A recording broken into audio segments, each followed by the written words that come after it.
സഹോദരന്മാരെ, ക്രിസ്തുവിൽ സ്നേഹവന്ദനം. നമ്മൾ ദൈവത്തിന്റെ ഹൃദയപ്രകാരമുള്ള ദൈവസഭ എന്ന നമ്മുടെ പഠനത്തിന്റെ 6ാമത്തെ ക്ലാസ്സിലേക്ക് കടന്നിരിക്കുകയാണ്. നമ്മൾ ഈ ഡിസ്കസ് ചെയ്യുന്ന കാര്യങ്ങളൊക്കെ കുറെ തിയോളജിക്കൽ തിയറീസ് പഠിക്കുന്നതിനേക്കാൾ കൂടുതൽ നമ്മളുടെ ഹൃദയത്തിൽ ദാവീദിനും യേശുക്രിസ്തുവിനും മോശയ്ക്കും ഒക്കെ ഉണ്ടായിരുന്നത് പോലെ കർത്താവിന്റെ ഹൃദയപ്രകാരമുള്ള ഒരു ദൈവസഭ കാണാനായിട്ടുള്ള ഒരു റിയൽ ആയിട്ടുള്ള ആഗ്രഹം ഉണ്ടാവാൻ വേണ്ടിയിട്ടും അതിന്റെ പാർട്ടായിട്ട് നമ്മൾ വ്യക്തിപരമായിട്ടും നമ്മളൊരു ശരീരമായിട്ടും ഒരു മന്ദിരമായിട്ടും അതിന്റെ പാർട്ടാവാനായിട്ട് നമുക്ക് അതിനുള്ളൊരു ഭാരം ഉണ്ടാവാൻ വേണ്ടിയിട്ടും അതിനുള്ള കൃപ ലഭിക്കാൻ വേണ്ടിയിട്ടുമാണ്, അതിലുള്ള വിശ്വാസം ഉണ്ടാവാൻ വേണ്ടിയിട്ടുമാണ് ഞാനിത് കൂടുതലായിട്ട് പഠിപ്പിക്കുന്നത്. ആ രീതിയിലാണ് ഇതിനെ മനസ്സിലാക്കുന്നത്. നമ്മൾ ആദ്യം മുതലേ ചിന്തിക്കുന്നത് ദൈവം യൂസ് ചെയ്യുന്ന മെറ്റഫോർസ് ദൈവസഭയെക്കുറിച്ചും അതേപോലെ തന്നെ വ്യക്തിപരമായിട്ടുള്ള വിശ്വാസികൾ എന്നുള്ള നമ്മളെക്കുറിച്ചുള്ള ദൈവം ഉപയോഗിക്കുന്ന മെറ്റഫോർസിൽ കൂടിയാണ് നമ്മൾ ഈ കാര്യങ്ങൾ ചിന്തിക്കുന്നത്. നമ്മൾ ദൈവസഭയെ 3ആയിട്ട് നമ്മൾ ചിന്തിച്ചു. ഒന്ന്, ഒരു ബിൽഡിങ്, മന്ദിരം; രണ്ടാമത്തേത് ദൈവത്തിന്റെ ശരീരം; മൂന്നാമത്തേത് കർത്താവിന്റെ അപ്പം എന്ന രീതിയിൽ. ദൈവത്തിന്റെ സഭയെപ്പറ്റി നമ്മൾ ചിന്തിക്കുമ്പോൾ, ഒരു ബോഡി എന്ന രീതിയിൽ അതിനെപ്പറ്റി ചിന്തിക്കുമ്പോൾ, നമ്മൾ അതിന്റെ യഥാർത്ഥത്തിൽ അതിന്റെ വർക്കിംഗ് പ്രിൻസിപ്പിളാണ് കർത്താവ് അതിൽ കൂടി വെളിപ്പെടുത്താനായിട്ട് ആഗ്രഹിക്കുന്നത്. ഒരു ലോക്കൽ ചർച്ചിൽ കൂടി ദൈവം ഉദ്ദേശിക്കുന്ന ആ ഒരു വർക്കിംഗ് പ്രിൻസിപ്പിൾ, ആ പ്രിൻസിപ്പിൾ എന്ന് പറയുന്നത് സബ്മിഷൻ എന്നുള്ളതാണ്. ഒരു ശരീരത്തിന്റെ ഏറ്റവും വലിയ പ്രിൻസിപ്പിൾ, അത് വർക്ക് ചെയ്യുന്ന പ്രിൻസിപ്പിൾ തന്നെ സബ്മിഷൻ എന്നുള്ളതാണ്, ആ തലയുമായിട്ടുള്ള സബ്മിഷൻ. അതേസമയം ദൈവത്തിന്റെ സഭ ഒരു മന്ദിരം എന്ന രീതിയിൽ നമ്മൾ ചിന്തിക്കുമ്പോൾ, നമ്മൾ പഴയ നിയമം മുതൽ നമ്മൾ വായിക്കുമ്പോൾ മനസ്സിലാകുന്നത് അതിന്റെ കൃത്യതയാണ്, അതിന്റെ ഉപദേശത്തിലെ കൃത്യത. ഓരോ കല്ലുകളും എവിടെ വെക്കണമെന്നും ഏത് രീതിയിലായിരിക്കണമെന്നും അതിലെ എല്ലാ കാര്യങ്ങളുടെയും കൃത്യതയാണ് നമ്മൾ പഴയ നിയമം മുതൽ കാണുന്നത്. അന്നേരം നമ്മളൊരു മന്ദിരം എന്ന രീതിയിൽ നമ്മൾ മുമ്പോട്ട് പഠിക്കുമ്പോൾ ആ ഉപദേശത്തിലെ കൃത്യതയാണ് നമ്മൾ പരിശോധിക്കുന്നത്. നമ്മൾ മുമ്പോട്ട് പോകുമ്പോൾ ചിന്തിക്കും. നമ്മൾ ദൈവസഭ ഒരു അപ്പം എന്ന രീതിയിൽ ചിന്തിക്കുമ്പോൾ, നമ്മൾ കല്ലുകളായിരിക്കുന്ന നമ്മൾ ആ മന്ദിരത്തിന്റെ ഭാഗമായി തീരാനായിട്ട്, അല്ലെങ്കിൽ ആ ശരീരത്തിന്റെ ഭാഗമായിട്ട് വർക്ക് ചെയ്യാനുള്ള അതിന് എന്താണ് ആവശ്യമെന്നുള്ളതാണ്. അന്നേരം ഒരു ജീവനുള്ള അപ്പം, ജീവനുള്ള ഗോതമ്പ് മണി ജീവനുള്ള അപ്പമായി തീരുന്നത് നിലത്ത് വീണ് ചത്തിട്ടാണ്, ഇല്ലെങ്കിൽ തന്നെത്താൻ ത്യജിച്ചിട്ടാണ്, തന്റെ ജീവനെ കളഞ്ഞിട്ടാണ്. അന്നേരം അതാണ് നമ്മൾ മുമ്പോട്ട് ചിന്തിക്കുമ്പോൾ ദൈവസഭ ഒരു അപ്പം എന്നുള്ള രീതിയിൽ ചിന്തിക്കുമ്പോൾ കൂടുതലായിട്ട് പഠിക്കുന്നത്. ഞാൻ ചില പറഞ്ഞ കാര്യങ്ങൾ തന്നെ ഒന്നുകൂടി ചില കാര്യങ്ങൾ ആവർത്തിച്ചിട്ട് മുമ്പോട്ട് പോകാം. ദൈവസഭ ഒരു ശരീരം അല്ല, ദൈവസഭ ഒരു മന്ദിരം എന്ന നിലയിൽ നമ്മൾ ചിന്തിക്കുമ്പോൾ, ദൈവത്തിന്റെ ഹൃദയപ്രകാരമുള്ളൊരു മന്ദിരം, അല്ലെങ്കിൽ ദൈവത്തിന് വസിക്കാനുള്ളൊരു ആലയമായിരുന്നു ദൈവഭക്തന്മാരുടെ എല്ലാം ഹൃദയത്തിലെ ആഗ്രഹം. നേരം കർത്താവിന്റെ ഹൃദയമുള്ള എല്ലാ വ്യക്തികൾക്കും കർത്താവിന്റെ ഹൃദയപ്രകാരമുള്ളൊരു സഭ ഉണ്ടാകണം, നമ്മളുടെ ദേശത്തുണ്ടാകണം, നമ്മൾ അതിന്റെ ഒരു പാർട്ടാകണം എന്നുള്ളൊരു ഭാരമുണ്ടാകും. അങ്ങനെ ഭാരമുള്ള ഒരിക്കലും ഒരു അതിനേക്കാൾ കുറഞ്ഞ നിലയിലുള്ള ഒരു സഭയിലോ ഇല്ലെങ്കിൽ അങ്ങനത്തെ ഒരു സ്ഥിതിയിലോ സാറ്റിസ്ഫൈഡ് ആവുകയില്ല. നമുക്കൊരു സഭയിൽ പോകുന്നുണ്ട്, നമ്മൾക്ക് കുഴപ്പങ്ങളൊന്നുമില്ല, അവിടെ പ്രശ്നങ്ങളൊന്നുമില്ല, അടിയില്ല, ബഹളമില്ല എന്നുള്ള ഒരു കാര്യം കൊണ്ട് നമ്മൾ തൃപ്തരാവുകയില്ല. നമ്മുടെ ഹൃദയത്തിൽ എപ്പോഴും ദൈവത്തിന്റെ അതേ ഹൃദയപ്രകാരമുള്ളൊരു മന്ദിരം പണിയപ്പെടണമെന്നുള്ള ആഗ്രഹം നമുക്കുണ്ടാവും. ഇല്ലെങ്കിൽ നമ്മൾ കുറെ അടിസ്ഥാന ഉപദേശങ്ങളൊക്കെ പഠിപ്പിക്കുന്ന സഭകളിൽ വേറെ പ്രശ്നങ്ങളൊന്നും ഇല്ലെങ്കിൽ നമ്മൾ സാറ്റിസ്ഫൈഡ് ആയിട്ട് മുമ്പോട്ട് പോകാനായിട്ട് കഴിയും. നമ്മൾ അതിനെപ്പറ്റി പഠിക്കുമ്പോൾ, പഴയ നിയമം നമ്മൾ പഠിച്ചപ്പോൾ ചിന്തിച്ചു, ഏറ്റവും പെർഫെക്റ്റ് ആയിട്ടുള്ള ആ ദൈവത്തിന്റെ ആലയം എന്നുള്ളത് ദാവീദ് പണിഞ്ഞാണ്, അല്ലെങ്കിൽ ദാവീദിന് ദൈവം കൊടുത്ത പ്ലാനിൽ കൂടി ശലോമോൻ പണിഞ്ഞാണ് ഏറ്റവും പെർഫെക്റ്റ് ആയിട്ട് അതിന്റെ ആലയത്തിന്റെ പണി പൂർത്തിയായത്. അവിടെയാണ് ദൈവത്തിന്റെ ഷെക്കീന ഗ്ലോറി ഇറങ്ങിയത്. എന്നാൽ അപ്പോൾ തന്നെ ദൈവം വാൺ ചെയ്യുന്നുണ്ട്, നിങ്ങൾ പിന്മാറ്റത്തിൽ പോയി കഴിഞ്ഞാൽ ഈ മന്ദിരത്തെ ഞാൻ നശിപ്പിക്കുമെന്നും ദൈവത്തിന് മഹത്വം വിട്ടുപോകുമെന്നും പറയുന്നുണ്ട്. നമ്മളതൊക്കെ കഴിഞ്ഞ ദിവസങ്ങളിൽ പഠിച്ചപ്പോൾ ചിന്തിച്ചാണ്. അങ്ങനെ ബാബിലോൺ ക്യാപ്റ്റിവിറ്റിയിൽ കൂടി ആ മന്ദിരം നശിപ്പിക്കപ്പെടുകയും പിന്നീട് അത് റീബിൽഡ് ചെയ്യുന്നത് നമ്മൾ പഴയ നിയമ പുസ്തകങ്ങൾ വായിക്കുമ്പോൾ, എസ്ര, നെഹമ്യാവ്, ഹഗായി, സക്കറിയ, ഈ പ്രവചന പുസ്തകങ്ങൾ കൂടി പഠിക്കുമ്പോഴാണ് നമ്മൾ അത് റീബിൽഡ് ചെയ്യുന്നത് നമ്മൾ കാണാനായിട്ട് കഴിയുന്നത്. അന്നേരം ഹഗായി പ്രവചനത്തിൽ ഒരു വാക്യമുണ്ട്, ഹഗായി പ്രവചനം 2-ാമത്തെ അധ്യായത്തിന്റെ 3-ാമത്തെ വാക്യം. നിങ്ങൾ പിന്നീട് പോയി എടുത്ത് വായിച്ചാലും മതി. അവിടെ ഈ ആലയം റീബിൽഡ് ചെയ്യുമ്പോൾ ഹഗായി ഇവരുടെ ചോദിക്കുന്ന ഒരു കാര്യമുണ്ട്, നിങ്ങളിൽ ഈ ആലയത്തെ അതിന്റെ ആദ്യ മഹത്വത്തോടെ കണ്ടിട്ടുള്ള ആരെങ്കിലും ഇപ്പോൾ ശേഷിക്കുന്നുണ്ടോ? ഇപ്പോൾ അത് കണ്ടിട്ട് നിങ്ങൾക്ക് എന്ത് തോന്നുന്നു? നിസ്സാരമായി തോന്നുന്നില്ല എന്ന് ചോദിക്കുന്നുണ്ട്. അന്നേരം ഈ ആലയം റീബിൽഡ് ചെയ്യുമ്പോൾ അതിന്റെ ആദ്യത്തെ മഹത്വം കണ്ട വ്യക്തികൾക്ക് ഇപ്പോഴത്തെ ആലയം അത് നിസ്സാരമായിട്ടാണ് തോന്നുന്നത്. അതിന്റെ കാരണം എന്താണ്? അത് എല്ലാവർക്കും അത് തോന്നത്തില്ല. അതിന്റെ അടിസ്ഥാന കാരണം എന്ന് വെച്ച് കഴിഞ്ഞാൽ, ഹഗായി പ്രോബബിളി അതിന്റെ ആലയത്തെ അതിന്റെ ആദ്യ മഹത്വത്തോടുകൂടി കണ്ടവരായിരിക്കാം, ഇല്ലെങ്കിൽ ദൈവത്തിന്റെ ആലയത്തെ പറ്റിയുള്ള യഥാർത്ഥ ആ ഒരു പിക്ചർ ഹഗ്ഗായിക്ക് ഉണ്ടായിരിക്കാം. അതുകൊണ്ട് തന്നെ ഹഗ്ഗായിക്ക് ഈ ആലയത്തിന്റെ അടിസ്ഥാനം ഇട്ടത് കാണുമ്പോൾ വലുതായിട്ടൊന്നും തോന്നില്ല, അത് ഒന്നുമില്ലാത്തതായിട്ടാണ് തോന്നുന്നത്. നമ്മൾ ഇതേ കാര്യം മുമ്പോട്ട് പോകുമ്പോൾ പഠിക്കാനായിട്ട് കഴിയും. നമ്മൾ എസ്രായുടെ പുസ്തകം അതിന്റെ 3:11, ഞാൻ നേരത്തെ പറഞ്ഞ പോലെ എസ്രാ, നെഹമ്യ, ഹഗ്ഗായി, സക്കരിയ, ഈ പുസ്തകങ്ങൾ കൂടിയാണ് ഈ കാര്യങ്ങൾ ദൈവം വിശദീകരിക്കുന്നത്. എസ്രായുടെ പുസ്തകം അതിന്റെ 3:11 ഇങ്ങനെ കാണുന്നുണ്ട്, ആ ആലയത്തിന്റെ റീബിൽഡിങ്ങിൽ അതിന്റെ അടിസ്ഥാനമിട്ടപ്പോൾ അങ്ങനെ അവർ സ്തുതിക്കുമ്പോൾ യഹോവയുടെ ആലയത്തിന്റെ അടിസ്ഥാനമിട്ടതുകൊണ്ട് ജനമെല്ലാം അത്യുച്ചത്തിൽ ആർത്തുഘോഷിച്ചു. അന്നേരം ജനങ്ങൾക്ക് വളരെ സന്തോഷമായി, അറ്റ്ലീസ്റ്റ് അടിസ്ഥാനമെങ്കിലും ഇട്ടല്ലോ എന്നുള്ളത്. എന്നാൽ അടുത്ത വാക്യത്തിൽ പറഞ്ഞിരിക്കുക, 12ാമത്തെ വാക്യത്തിൽ പറഞ്ഞിരിക്കുന്നത്, എന്നാൽ പുരോഹിതന്മാരിലും ലേവ്യരിലും പിതൃഭവന തലവന്മാരിലും മുമ്പിലത്തെ ആലയം കണ്ടിട്ടുള്ള വയോധികന്മാരായ അനേകർ ഈ ആലയത്തിന്റെ അടിസ്ഥാനമിട്ടത് നേരിട്ട് കണ്ടപ്പോൾ ഉറക്കെ കരഞ്ഞുപോയി, മറ്റു പലർ സന്തോഷത്തോടെ ഉച്ചത്തിലാർത്തു. നേരെ 2 രീതിയിലുള്ള റെസ്പോൺസ് ആണ് ആലയത്തിന്റെ അടിസ്ഥാനം ഇട്ടിരിക്കുന്നത് കാണുമ്പോൾ ഉണ്ടാകുന്നത്. ഒരു കൂട്ടർക്ക് കരച്ചിലാണ് ഉണ്ടാകുന്നത്, വേറൊരു കൂട്ടർക്ക് സന്തോഷമാണ്. എന്താണ് ഈ 2 റെസ്പോൺസിന്റെ കാര്യം? കാരണം ഒരു കൂട്ടർക്ക് അടിസ്ഥാനത്തിലായാലും സന്തോഷമാണ്, മറ്റേ കൂട്ടർക്ക് ദൈവത്തിന്റെ ആലയത്തിന്റെ യഥാർത്ഥ മഹത്വം കണ്ടവരാണ്. നേരെ ദൈവത്തിന്റെ ആലയത്തിന്റെ യഥാർത്ഥ മഹത്വം കണ്ടവർ ഒരിക്കലും അടിസ്ഥാനം ഇട്ടിരിക്കുന്നത് കണ്ടിട്ട് സാറ്റിസ്ഫൈഡ് ആവുകയില്ല. ദൈവവും അങ്ങനെ തന്നെയാണ്, കർത്താവും അങ്ങനെ തന്നെയാണ്. അതുകൊണ്ടാണ് എബ്രായ ലേഖനത്തിലേക്ക് വരുമ്പോഴേക്ക് എബ്രായ ലേഖന കർത്താവ് എടുത്ത് പറഞ്ഞിരിക്കുന്നത്, നിങ്ങൾ അടിസ്ഥാന കാര്യങ്ങളൊക്കെ ഇട്ടിട്ട് നല്ല രീതിയിൽ തന്നെ പോകുന്നുണ്ട്. എന്താണ്? മാനസാന്തരം, വിശ്വാസം, സ്നാനം, ന്യായവിധി, ഇങ്ങനത്തെ കാര്യങ്ങളെല്ലാം പഠിപ്പിക്കുക. ക്രിസ്തീയ ജീവിതത്തിൽ കർത്താവിനെ ഫോളോ, ഇങ്ങനത്തെ അടിസ്ഥാനപരമായിട്ടുള്ള കാര്യങ്ങളൊക്കെ നമ്മൾ പഠിപ്പിക്കുന്നുണ്ടെങ്കിലും യഥാർത്ഥത്തിൽ ദൈവസഭയുടെ യഥാർത്ഥ ബിൽഡിങ്ങിലേക്ക് നിങ്ങൾ കടക്കുന്നില്ലെങ്കിൽ, ഇല്ലെങ്കിൽ അത് ദൈവത്തിന്റെ ഹൃദയപ്രകാരം പണിയപ്പെടുന്നില്ലെങ്കിൽ ദൈവം അതിൽ സാറ്റിസ്ഫൈഡ് അല്ല.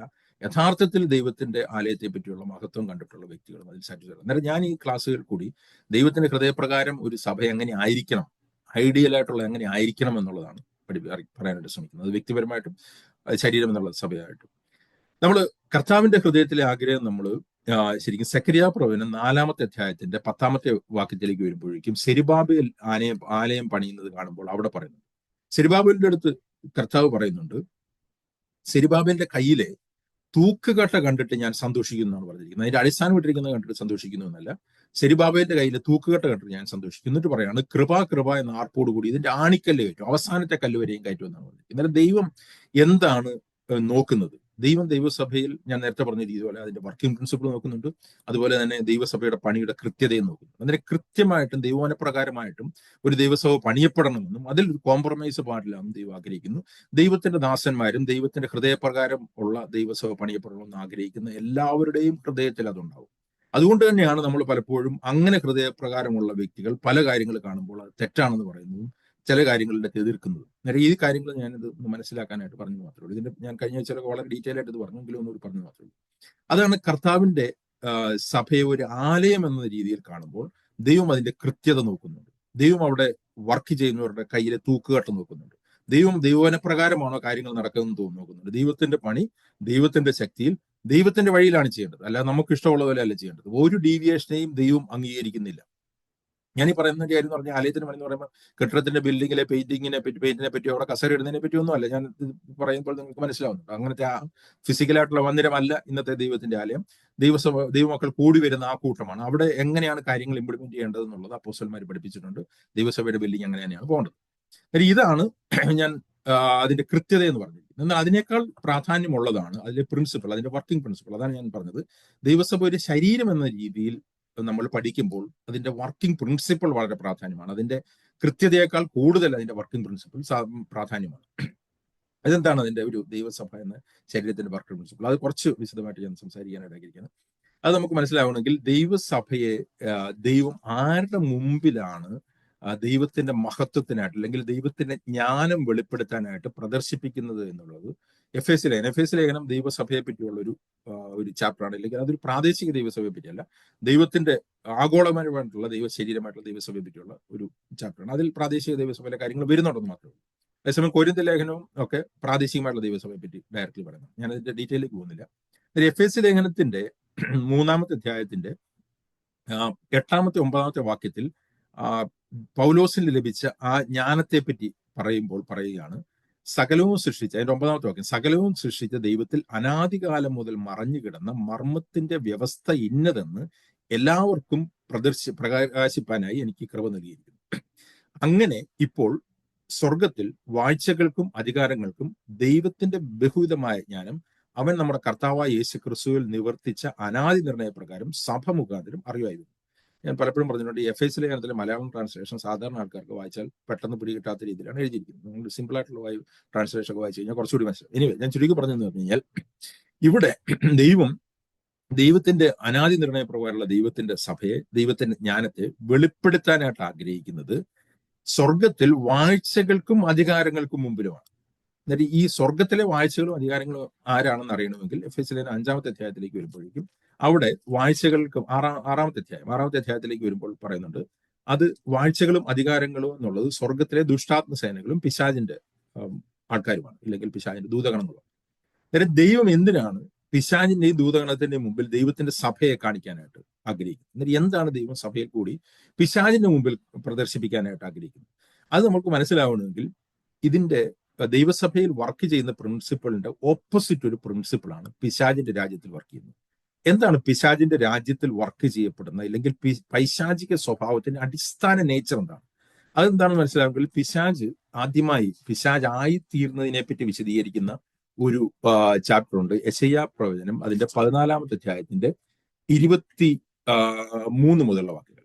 ഇത് ഡയറക്ട്ലി പിശാചിനെ പറ്റി അല്ല പറയുന്നത് നമുക്ക് തോന്നും, അതൊരു ബാബിലോൺ രാജാവിനെ പറ്റിയാണ് പറയുന്നത്. എന്നാൽ ബാബിലോൺ എന്നുള്ളത് എപ്പോഴും പിശാചിന്റെ രാജ്യവുമായിട്ട് ബന്ധപ്പെട്ട്, അല്ലെങ്കിൽ പൈശാചിക പ്രിൻസിപ്പലിനെ വെളിപ്പെടുത്താനായിട്ട് ഉപയോഗിക്കുന്ന പദമാണ് മിക്കയിടത്തും. അന്നേരം ഞാൻ എന്റെ വിശദീകരണത്തിലേക്ക് പോകുന്നില്ല, ഞാൻ ആ വാക്യങ്ങളിലേക്ക് പോകണം. അവിടെ പറഞ്ഞിരിക്കുകയാണ് പിശാജ് എങ്ങനെയാണ് പിശാചായിത്തീർന്നത്, എങ്ങനെയാണ് താഴേക്ക് വീണത് എന്നുള്ളതിനെ പറ്റി പറയുമ്പോൾ പറയാണ്, അരുണോദയ പുത്രനായ ശുക്ര, നീ ആകാശത്ത് നിന്ന് എങ്ങനെ വീണു? ജാതികളെ താഴ്ത്തിക്കളഞ്ഞവനെ നീ എങ്ങനെ വെട്ടേറ്റ് നിലത്തു? 13-ാമത്തെ വാക്യം, ഞാൻ സ്വർഗത്തിൽ കയറും, എന്റെ സിംഹാസനം ദൈവത്തിന്റെ നക്ഷത്രങ്ങൾക്ക് മീതെ വയ്ക്കും, ഉത്തരദിക്കിന്റെ അതിർത്തിയിൽ സമാഗമന പർവ്വതത്തിൽ ഞാൻ ഇരുന്നല്ലോ, ഞാൻ മേഘോന്നതങ്ങൾക്ക് മീതെ കയറും, ഞാൻ അത്യുന്നതനോട് സമനാകും എന്നല്ലോ നീ ഹൃദയത്തിൽ പറഞ്ഞു. അന്നേരം അത്യുന്നതനോട് സമനാകാനായിട്ട്, ഉയരത്തിലേക്ക് പോകാനായിട്ട് ഹൃദയത്തിലുണ്ടായ ഒരു ഭാവമാണ്, ഒരു ആറ്റിറ്റ്യൂഡാണ് പിശാചാക്കിയത്. അതാണ് പിശാചിന്റെ അടിസ്ഥാന സ്വഭാവം. എന്ന് വെച്ച് കഴിഞ്ഞാൽ ബൈബിൾ ഉടനീളം അതിനെ തന്നെത്താൻ ഉയർത്തുക എന്നുള്ള പദത്തിൽ കൂടിയാണ് വെളിപ്പെടുത്തുന്നത്. നമ്മൾ ബാബിലോണിനെ പറ്റി എവിടെയൊക്കെ വായിക്കുന്നുണ്ടോ, ഇല്ലെങ്കിൽ മിക്കയിടത്ത് വായിക്കുന്നുണ്ടോ, എതിർ ക്രിസ്തുവിനെ പറ്റി പറയുന്നത് എവിടെയൊക്കെ വായിക്കുന്നുണ്ടോ, അവിടെ എല്ലാം നമുക്ക് കണ്ടിന്യൂസ് ആയിട്ട് ഈ തന്നെത്താൻ ഉയർത്തുക, ഇല്ലെങ്കിൽ ഞാൻ എന്നുള്ള ആ ഭാവം കാണാനായിട്ട് കഴിയും. വാക്യങ്ങൾ എടുക്കണമെന്നില്ല. ദാനിയേൽ പ്രവചനം 4:30, 2 തെസ്സലോനിക്കർ 2:3, വെളിപാട് പുസ്തകം 18:7, ഈ മൂന്നിടത്തും ബാബിലോണുമായിട്ടും ഇല്ലെങ്കിൽ എതിർ ക്രിസ്തുവുമായിട്ടും ബന്ധപ്പെട്ട കാര്യങ്ങളാണ് പറയുന്നത്. ഇവിടെ എല്ലാം തന്നെത്താൻ ഉയർത്തുന്ന എന്നുള്ള പദം വരുന്നത്. എന്നാൽ ഈ തന്നെത്താൻ ഉയർത്തുന്ന ഒരു ഭാവമാണ്, ഇല്ലെങ്കിൽ ഒറ്റ വാക്കിൽ പറഞ്ഞു കഴിഞ്ഞാൽ റിബല്യനാണ് പിശാചിന്റെ നേച്ചർ. ദൈവം വെച്ചിരിക്കുന്ന അതോറിറ്റിക്ക്, അല്ലെങ്കിൽ ദൈവത്തിന് കീഴടങ്ങാൻ കഴിയാതെ ദൈവത്തിന്റെ അധികാരത്തിനെതിരെ മത്സരിക്കുന്ന, തന്നെത്താൻ ഉയർത്തുന്ന റിബല്യൻ എന്നുള്ളതാണ് പൈശാചിക സ്വഭാവം എന്നുള്ളത്. അതാണ് പിശാചിന്റെ സ്വഭാവം. ഇത് നമുക്ക് എങ്ങനെയാണ് ആപ്ലിക്കബിൾ ആവുമെന്ന് വെച്ച് കഴിഞ്ഞാൽ, ഞാനതിന്റെ വിശദീകരണത്തിലേക്ക് വീണ്ടും പോകുന്നില്ല.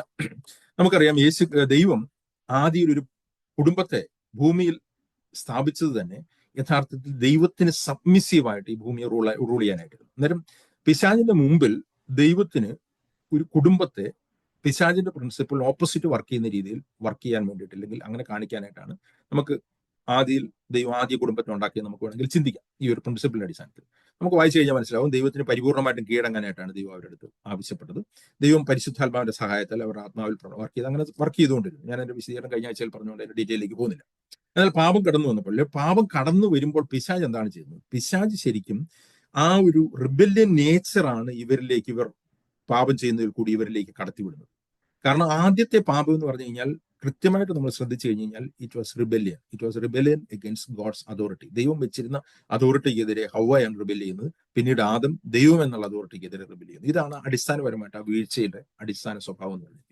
അതോടുകൂടി ആ റിബല്യൻ നേച്ചർ എന്നുള്ളത് ആദ്യത്തിൽ കൂടി സകല മനുഷ്യരിലേക്കും പകരുകയാണ്. എന്നാൽ ഈ ലോകത്തിലുള്ള എല്ലാവരിലും ആ ഒരു നേച്ചറാണുള്ളത്. അത് നമ്മൾ കഴിഞ്ഞ ഇത് പാപ സ്വഭാവം എന്നുള്ളത്, പഴയ മനുഷ്യൻ എന്നൊക്കെ പറയുന്നതിന്റെ അടിസ്ഥാന സ്വഭാവം എന്ന് പറഞ്ഞാൽ ദൈവിക അധികാരങ്ങൾക്കെതിരെ മത്സരിക്കുന്ന, ദൈവം വെച്ചിരിക്കുന്ന എല്ലാ അധികാരങ്ങൾക്കെതിരെ മത്സരിക്കുന്ന ഒരു സ്വഭാവം.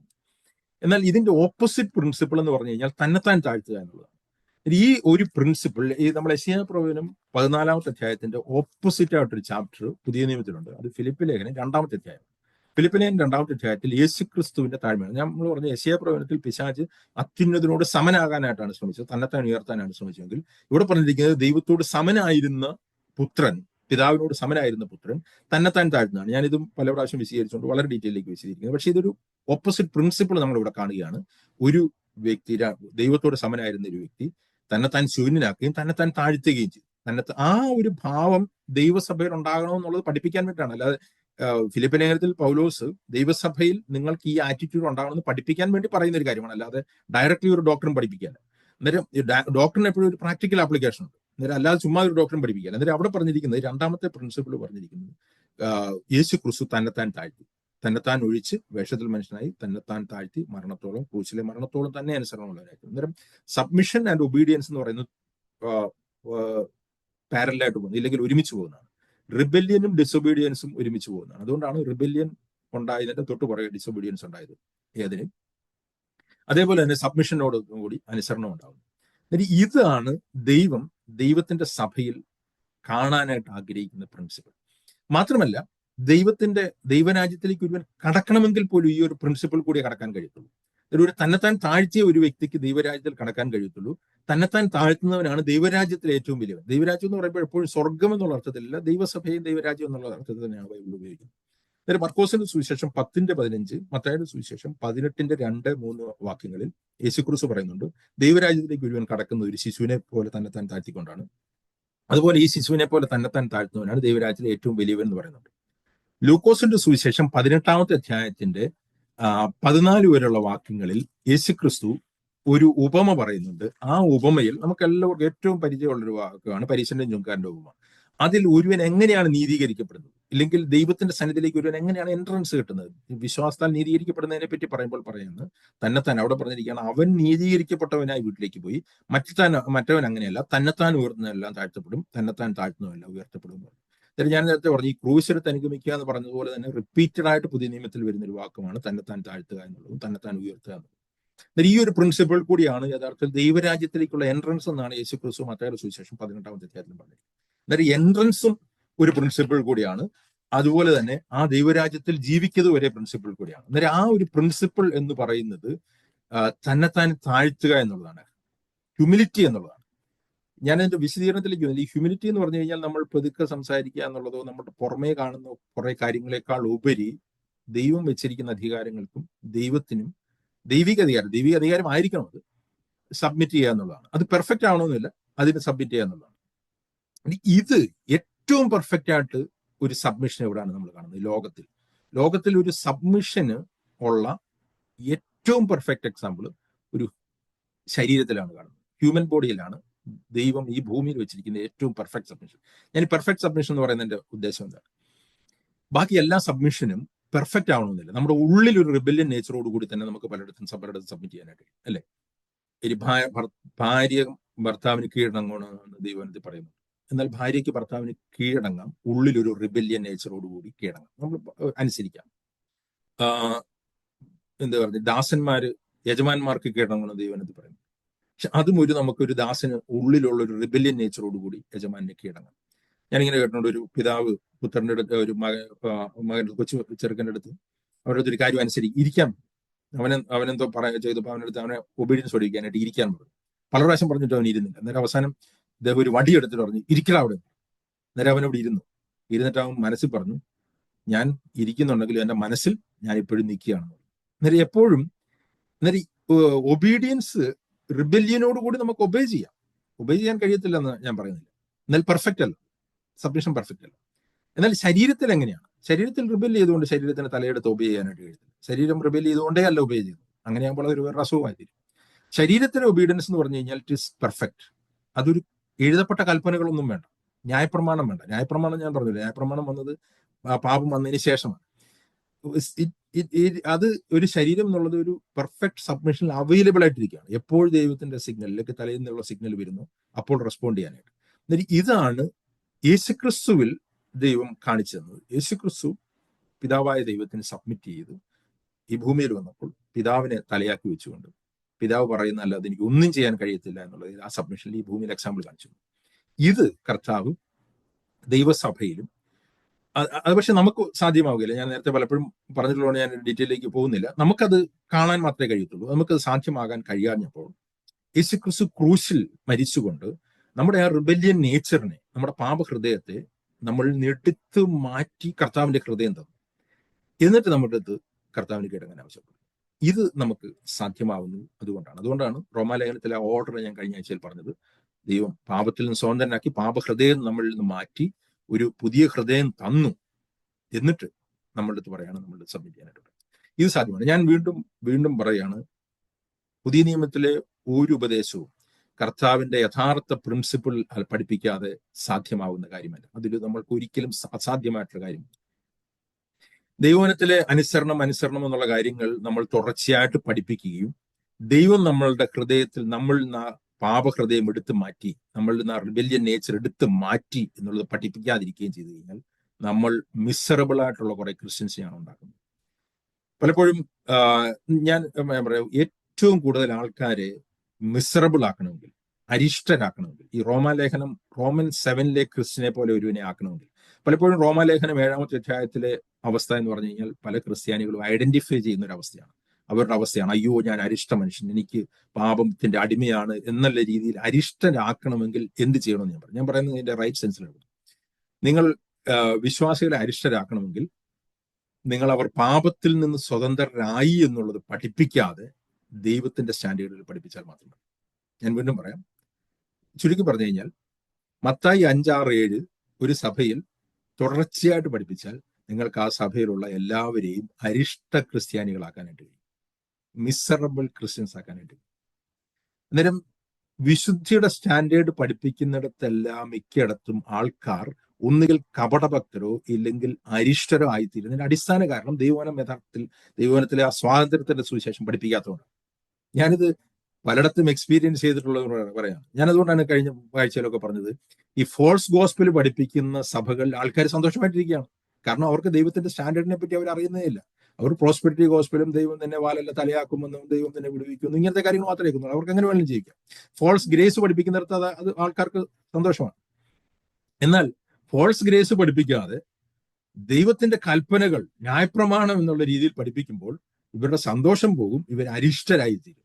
എന്നാൽ ദൈവത്തിന്റെ യഥാർത്ഥ കൃപ പഠിപ്പിക്കുന്നത്, ദൈവത്തിന്റെ ട്രൂ ഗ്രേസ് പഠിപ്പിക്കുന്നത്, റോമാലേഖനത്തിന്റെ 6-ാമത്തെ അധ്യായത്തിൽ പറഞ്ഞിരിക്കുന്ന പോലെ, പാപം നിങ്ങൾ ന്യായപ്രമാണത്തിനല്ല കൃപയ്ക്ക് അധീനരാകിയാൽ പാപം നിങ്ങളുടെ കർത്തൃത്വം നടത്തുകയില്ല. കാരണം പാപത്തിന്റെ ശക്തിയിൽ നിന്ന് ദൈവം നിങ്ങളെ വിടുവിച്ചു എന്നുള്ള ആ ട്രൂ ഗോസ്പൽ അത് യഥാർത്ഥത്തിൽ പ്രീച്ച് ചെയ്യുകയാണെങ്കിൽ അവർക്ക് യഥാർത്ഥ സ്വാതന്ത്ര്യം അനുഭവിക്കാനായിട്ട് കഴിയും, അവർക്ക് ദൈവകൽപ്പനകൾ അനുസരിക്കാനായിട്ട് കഴിയും. അതാണ് ഞാൻ ഈ കഴിഞ്ഞ ദിവസങ്ങളിലൊക്കെ പറയാനായിട്ട് ശ്രമിച്ച ഏറ്റവും പ്രധാനപ്പെട്ട കാര്യം. ഓക്കെ, ഞാൻ മുമ്പോട്ട് പോട്ടെ. അന്നേരം അങ്ങനെ ദൈവം നമ്മുടെ ആ പാപഹൃദയത്തെ നീക്കി, റെബിലിയസ് നേച്ചറിനെ നീക്കി, ആ തലയുമായി കണക്റ്റഡ് ആക്കുന്നതോടുകൂടി നമ്മൾ കർത്താവിന്റെ ശരീരമായി തീരുകയാണ്. Individually we becomes God's body. Individually ഞാൻ പറഞ്ഞത് വ്യക്തിപരമായിട്ട് യേശു തലയും നമ്മൾ യേശുക്രിസ്തു എന്ന ആ തലയോട് ചേർന്നിട്ടുള്ള ദൈവത്തിന്റെ ശരീരവുമായി തീരുന്നു. 1 കൊരിന്ത്യർ 6:15 അതാണ് പറഞ്ഞിരിക്കുന്നത്, നിങ്ങൾ ക്രിസ്തുവിന്റെ ശരീരവും നിങ്ങളുടെ അവയവങ്ങൾ ക്രിസ്തുവിന്റെ അവയവമാണ്. അന്നേരം എന്റെ കൈ ക്രിസ്തുവിന്റെ കൈയാവുന്നു, എന്റെ കാല് ക്രിസ്തുവിന്റെ കാലാവുന്നു, എന്റെ കണ്ണ് ക്രിസ്തുവിന്റെ കണ്ണാവുന്നു, ഞാൻ ക്രിസ്തുവിന്റെ ശരീരമായിട്ട് മാറുന്നു. ക്രിസ്തുവിന് എന്നെ ഇൻഡിവിജ്വലി ഒരു ശരീരം എന്ന നിലയിൽ യൂസ് ചെയ്യാനായിട്ട്. അവിടെ നമ്മൾ തന്നെത്താൻ താഴ്ത്തുക എന്ന് പറഞ്ഞിരിക്കുന്ന ആ ഒരു പ്രിൻസിപ്പളിൽ ഇത് കണക്കത്തുള്ളൂ. ക്രൂശെടുത്തുകൊണ്ട് കർത്താവിനെ അനുഭവിക്കുന്നവരെ അത് മുമ്പോട്ട് കൊടുക്കുകയുള്ളൂ. ഞാനൊരു ദേവദാസൻ എഴുതിയ ഒരു ചെറിയൊരു പോയം പോലത്തെ ഒന്ന് വായിക്കാനായിട്ടാണ്. അതായത് ഇദ്ദേഹം ഇത് വളരെ ക്ലിയർ ആയിട്ട് പറയുന്നത്. അദ്ദേഹം ഇങ്ങനെയാണ് പറയുന്നത്, when Jesus, major Ian Thomas എന്ന് പറഞ്ഞൊരു മരിച്ചുപോയ ദേവദാസൻ എഴുതിയ പാട്ടാണ്. When Jesus died for me on Calvary, he paid the penalty for all my sins. He suffered my shame. He replaced my sinful heart with his divine heart. And now his spirit witness within me. I am just a suit of clothes that Jesus wears. My body is the house which he lives. My voice is his to talk. My feet are his to walk. I am just a suit of clothes that Jesus wears. ഞാനിത് മുമ്പോട്ട് കൊണ്ട് ആ പാട്ട് ഞാൻ ഇത്ര ഇതിൽ അദ്ദേഹം പറയുന്നത് വെച്ച് കഴിഞ്ഞാൽ, യേശുക്രിസ്തു മരിച്ചുയർത്തെഴുന്നേറ്റ് എന്റെ പാപഹൃദയം മാറ്റി എന്റെ ഉള്ളിലേക്ക് വന്നതോടുകൂടി ഞാൻ കർത്താവ് ധരിക്കുന്ന ഒരു വസ്ത്രം പോലെ ആയിത്തീർന്നു. നേരെ മുമ്പോട്ട് അദ്ദേഹം പറയുന്നുണ്ട്, I am just a vessel fashion by his grace. I live no more but he lives out his life through me. എന്നിട്ട് ഞാൻ പറഞ്ഞത്, ഇദ്ദേഹം ഇതിൽ കൂടി പറയുന്ന കാര്യം എന്ന് പറഞ്ഞു കഴിഞ്ഞാൽ, ഞാൻ അവന്റെ ഒരു വെസലായി തീർന്നു, ഞാൻ അവന്റെ ഒരു ശരീരമായി തീർന്നു, ഞാൻ അവന്റെ ഒരു വസ്ത്രമായി തീർന്നു. കർത്താവ് എന്നിൽ കൂടി തന്റെ പ്രവൃത്തി. അല്ലാതെ നമ്മൾ കർത്താവിന് വേണ്ടിയിട്ട് എന്തെങ്കിലും ചെയ്യല്ല, നമ്മുടെ ശക്തിയിൽ ജീവിക്കുകയല്ല. നമ്മൾ കർത്താവിന് ഒരു ശരീരം തലയ്ക്ക് അവൈലബിൾ ആയിരിക്കുന്ന പോലെ നമ്മൾ അവൈലബിൾ ആയിട്ടിരിക്കുക. ഇത് ആണ് യഥാർത്ഥത്തിൽ നമ്മൾ വീണ്ടും ജനിച്ചപ്പോൾ നമ്മളുടെ ജീവിതത്തിൽ സംഭവിച്ചത്. നമ്മൾ കർത്താവിന്റെ ശരീരം, ഇൻഡിവിജ്വലി ശരീരമായിരുന്നു. എന്നാൽ നമ്മൾ ഇൻഡിവിജ്വലി ശരീരമായി തീരുന്നത് മാത്രമല്ല, നമ്മളുടെ കോർപ്പറേറ്റ് ബോഡിയുടെ അവയവവുമായി തീർന്നു. ഞാനീ പറയുന്നത് മനസ്സിലാക്കണം. ഇൻഡിവിജ്വലി നമ്മൾ ശരീരമാണ്, എന്നാൽ കോർപ്പറേറ്റ് ബോഡിയുടെ ഒരു അവയവം മാത്രമാണ്. അതാണ് നമ്മൾ കൊരിന്ത്യർ ലേഖനം അതിന്റെ 12:27 വാക്യത്തിൽ പറഞ്ഞിരിക്കുന്നത്. നിങ്ങൾ ക്രിസ്തുവിന്റെ ശരീരവും ഓരോരോ വെവ്വേറെയായിട്ട് അവയവമാകും. അന്നേരം അവിടെ നമ്മുടെ സബ്മിഷൻ എന്ന് പറയുന്നത് തലയായ ക്രിസ്തുവിന്റെ അടുത്ത് മാത്രമല്ല. ഇൻഡിവിജ്വലി നമ്മൾ തലയായ ക്രിസ്തുവിന്റെ അടുത്ത് മാത്രമാണ് സബ്മിറ്റ് ആയിട്ടിരിക്കുന്നത്. എന്നാൽ കോർപ്പറേറ്റ് ബോഡിയിലേക്ക് വരുമ്പോഴേക്കും ദൈവം നിയമിച്ച ദൈവിക അധികാരങ്ങൾക്ക് നമ്മൾ കീഴടങ്ങുന്നു, അന്യോന്യവും കീഴടങ്ങുന്നു. അതാണ് ഒരു ശരീരത്തിന്റെ പ്രത്യേകത. അതുകൊണ്ടാണ് എഫേസ്യ ലേഖനത്തിലേക്ക് വരുമ്പോൾ പറഞ്ഞിരിക്കുന്നത് ക്രിസ്തുവിന്റെ ഭയത്തിൽ അന്യോന്യം കീഴടങ്ങുന്നു പറഞ്ഞാൽ എല്ലാവരും പറഞ്ഞിരിക്കുന്ന കാര്യമാണ് അന്യോന്യം കീഴടങ്ങുന്നത്. എന്നാൽ ഈ ഒരു സബ്മിഷൻ ആറ്റിറ്റ്യൂഡ് എന്നുള്ളത് ഒരു ദൈവസഭയിൽ കൂടി മാത്രമേ നടക്കുകയുള്ളൂ. എന്നാൽ ഇതാണ് കർത്താവ് ദൈവസഭയിൽ കൂടി കാണാനായിട്ട് ആഗ്രഹിക്കുന്നത്. ഇതാണ് കർത്താവ് ദൈവസഭയിൽ കൂടി പിശാചിന്റെ രാജ്യത്തിന് മുമ്പിൽ പ്രദർശിപ്പിക്കാൻ ആഗ്രഹിക്കുന്നത്. കാരണം പിശാചിന്റെ രാജ്യത്തിൽ ഇതിന്റെ ഓപ്പോസിറ്റ് പ്രിൻസിപ്പിളാണ് വർക്ക് ചെയ്യുന്നത്. അന്നേരം ഞാൻ കാര്യം പറയുന്നത്, നമുക്ക് ഈ പ്രിൻസിപ്പിൾ വിട്ടിട്ട് നമ്മൾ എത്ര കൃത്യമായിട്ട് ഉപദേശം പഠിപ്പിച്ചിട്ടും കാര്യമില്ല. ഞാൻ നേരത്തെ പറഞ്ഞു, ഉപദേശത്തിൽ കൃത്യതയ്ക്ക് പ്രാധാന്യമുണ്ട്. കർത്താവ് അങ്ങനെ തന്നെയാണ്. ദൈവം തൂക്കുകട്ട വെച്ചിട്ട് നോക്കുന്നുണ്ട് ദൈവസഭയുടെ പണി. എന്നാൽ നമുക്കൊരു റിബല്യസ് ആറ്റിറ്റ്യൂഡ് നമ്മുടെ ഉള്ളിലുണ്ടെങ്കിൽ, ദൈവം നിയമിച്ച, ഞാൻ ഈ പറയുന്ന എല്ലാം യഥാർത്ഥ ദൈവിക അധികാരങ്ങളുടെ കീഴിലുള്ള സബ്മിഷൻ മാത്രമാണ്. അല്ലാതെ നിങ്ങൾ എല്ലാവരുടെയും ഒരു ട്രൈബൽ സബ്മിഷൻ പോലെ എല്ലാവർക്കും കീഴടങ്ങണമെന്നൊന്നും അല്ല ഞാൻ പറയുന്നത്. ദൈവവചന പ്രകാരം നമുക്ക് വിയോജിക്കാനായിട്ടുള്ള സ്വാതന്ത്ര്യമുണ്ട്. അതും ഒരു ഹ്യൂമിലിറ്റിയുടെ ആറ്റിറ്റ്യൂഡിലായിരിക്കണം, അല്ലാതെ റിബല്യൻ ആറ്റിറ്റ്യൂഡ്. ഈ ഒരു റിബല്യൻ ആറ്റിറ്റ്യൂഡ് ദൈവം വെറുക്കുന്നൊരു കാര്യമാണ്. അത് ആരിലാണെങ്കിലും. അത് ഞാൻ ഏറ്റവും പ്രധാനമായിട്ട് പറയാണ്, ദൈവസഭയിൽ ദൈവം പൈശാചിക പ്രിൻസിപ്പിൾ വെറുക്കുന്നു. പൈശാചിക പ്രിൻസിപ്പിൾ നമുക്ക് ദൈവസഭ പണിയാനായിട്ട് കഴിയത്തില്ല. അന്നേരം നമുക്ക് കൃത്യത ഉണ്ടായിരിക്കണം, പക്ഷെ അതിന്റെ ഏറ്റവും അടിസ്ഥാനപരമായിട്ട് നമ്മൾ ഒരു സബ്മിഷൻ എന്നുള്ള ആറ്റിറ്റ്യൂഡ് നമുക്ക് ഉണ്ടായിരിക്കണം. നമ്മൾ ഈവൻ വിയോജിക്കുകയാണെങ്കിൽ പോലും we should have an attitude of humility ദൈവിക അധികാരങ്ങളോട്.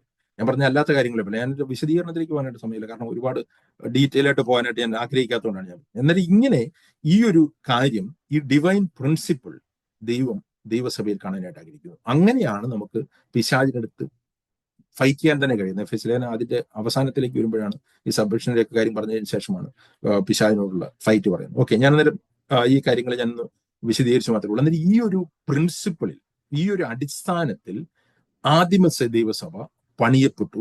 ആ ആദിമ ദൈവസഭ പിശാചിന്റെ മുമ്പിൽ, ബാക്കി ലോകത്തിന്റെ മുമ്പിൽ ദൈവത്തിന്റെ വെളിച്ചമായിട്ട് നിൽക്കുകയും സുവിശേഷം പ്രചരിപ്പിക്കുകയും ചെയ്തു.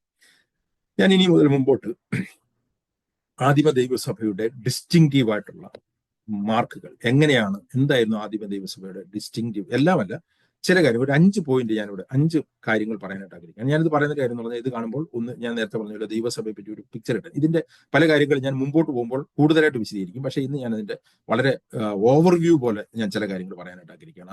ആദിമ ദൈവസഭ എങ്ങനെയാണ് വർക്ക് ചെയ്യുന്നത്. ഞാൻ നേരത്തെ പറഞ്ഞ പോലെ കൃത്യത എന്നുള്ളത് ഒരു കാര്യം, അതിന്റെ പുറകിൽ വർക്ക് ചെയ്യുന്ന പ്രിൻസിപ്പിൾ എന്നുള്ളത് ഒരു കാര്യം.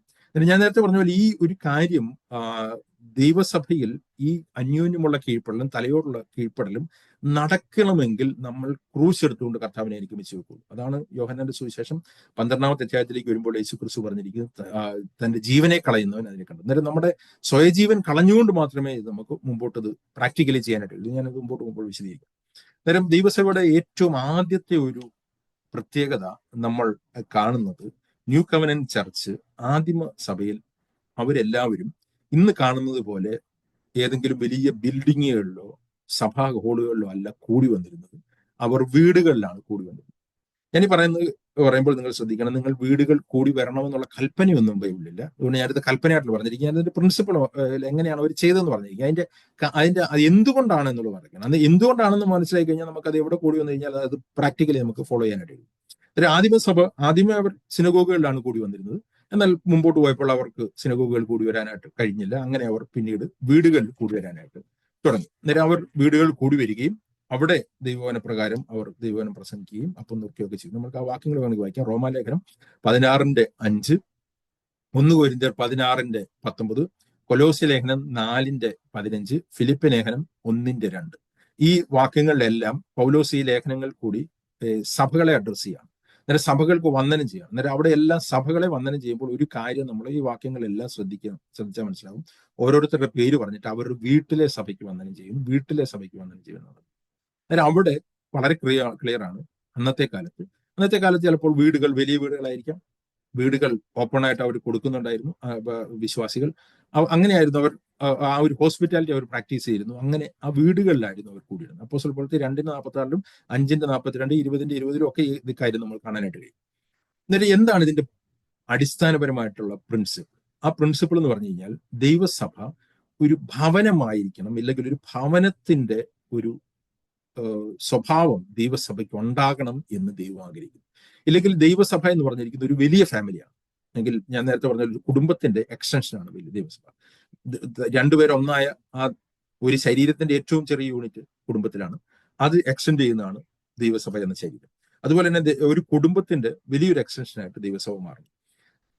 അന്നേരം നമ്മൾ മനസ്സിലാക്കണമെന്ന് പറഞ്ഞു കഴിഞ്ഞാൽ, നിങ്ങൾ മീറ്റ് ചെയ്യുന്നത് എവിടെയാണ് എങ്കിലും നിങ്ങൾ ചോദിച്ചു നോക്കുക, നിങ്ങളൊരു ദൈവസഭയിൽ, നിങ്ങളായിരിക്കും ദൈവസഭയിൽ പോകും, അല്ലെങ്കിൽ നിങ്ങളുടെ ദൈവസഭയിൽ ഒരു കുടുംബത്തിന്റെ അന്തരീക്ഷമുണ്ട്. കുടുംബത്തിന്റെ അന്തരീക്ഷം എന്ന് പറഞ്ഞു കഴിഞ്ഞാൽ നമുക്ക് മനസ്സിലാവും, ഇറ്റ്സ് ഇൻഫോർമൽ. ആൾക്കാർക്ക് തുറന്ന് സംസാരിക്കാനായിട്ട് കഴിയും, അന്യോന്യം സ്നേഹമുണ്ടാവും, സബ്മിഷൻ ഉണ്ടാവും, കറക്ഷൻ ഉണ്ടാവും. ഈ കാര്യങ്ങളെല്ലാം ഒരു സ്നേഹത്തിന്റെയും സബ്മിഷന്റെ അടിസ്ഥാനത്തിലുണ്ടാവും. അതേസമയം ഒരു ഹാളിൽ, നമ്മളുടെ തിയേറ്ററിൽ പോവുകയാണെങ്കിൽ നമ്മൾ എന്താണ് ഒരു പെർഫോമൻസ് കാണാനായിട്ടാണ് പോകുന്നത്.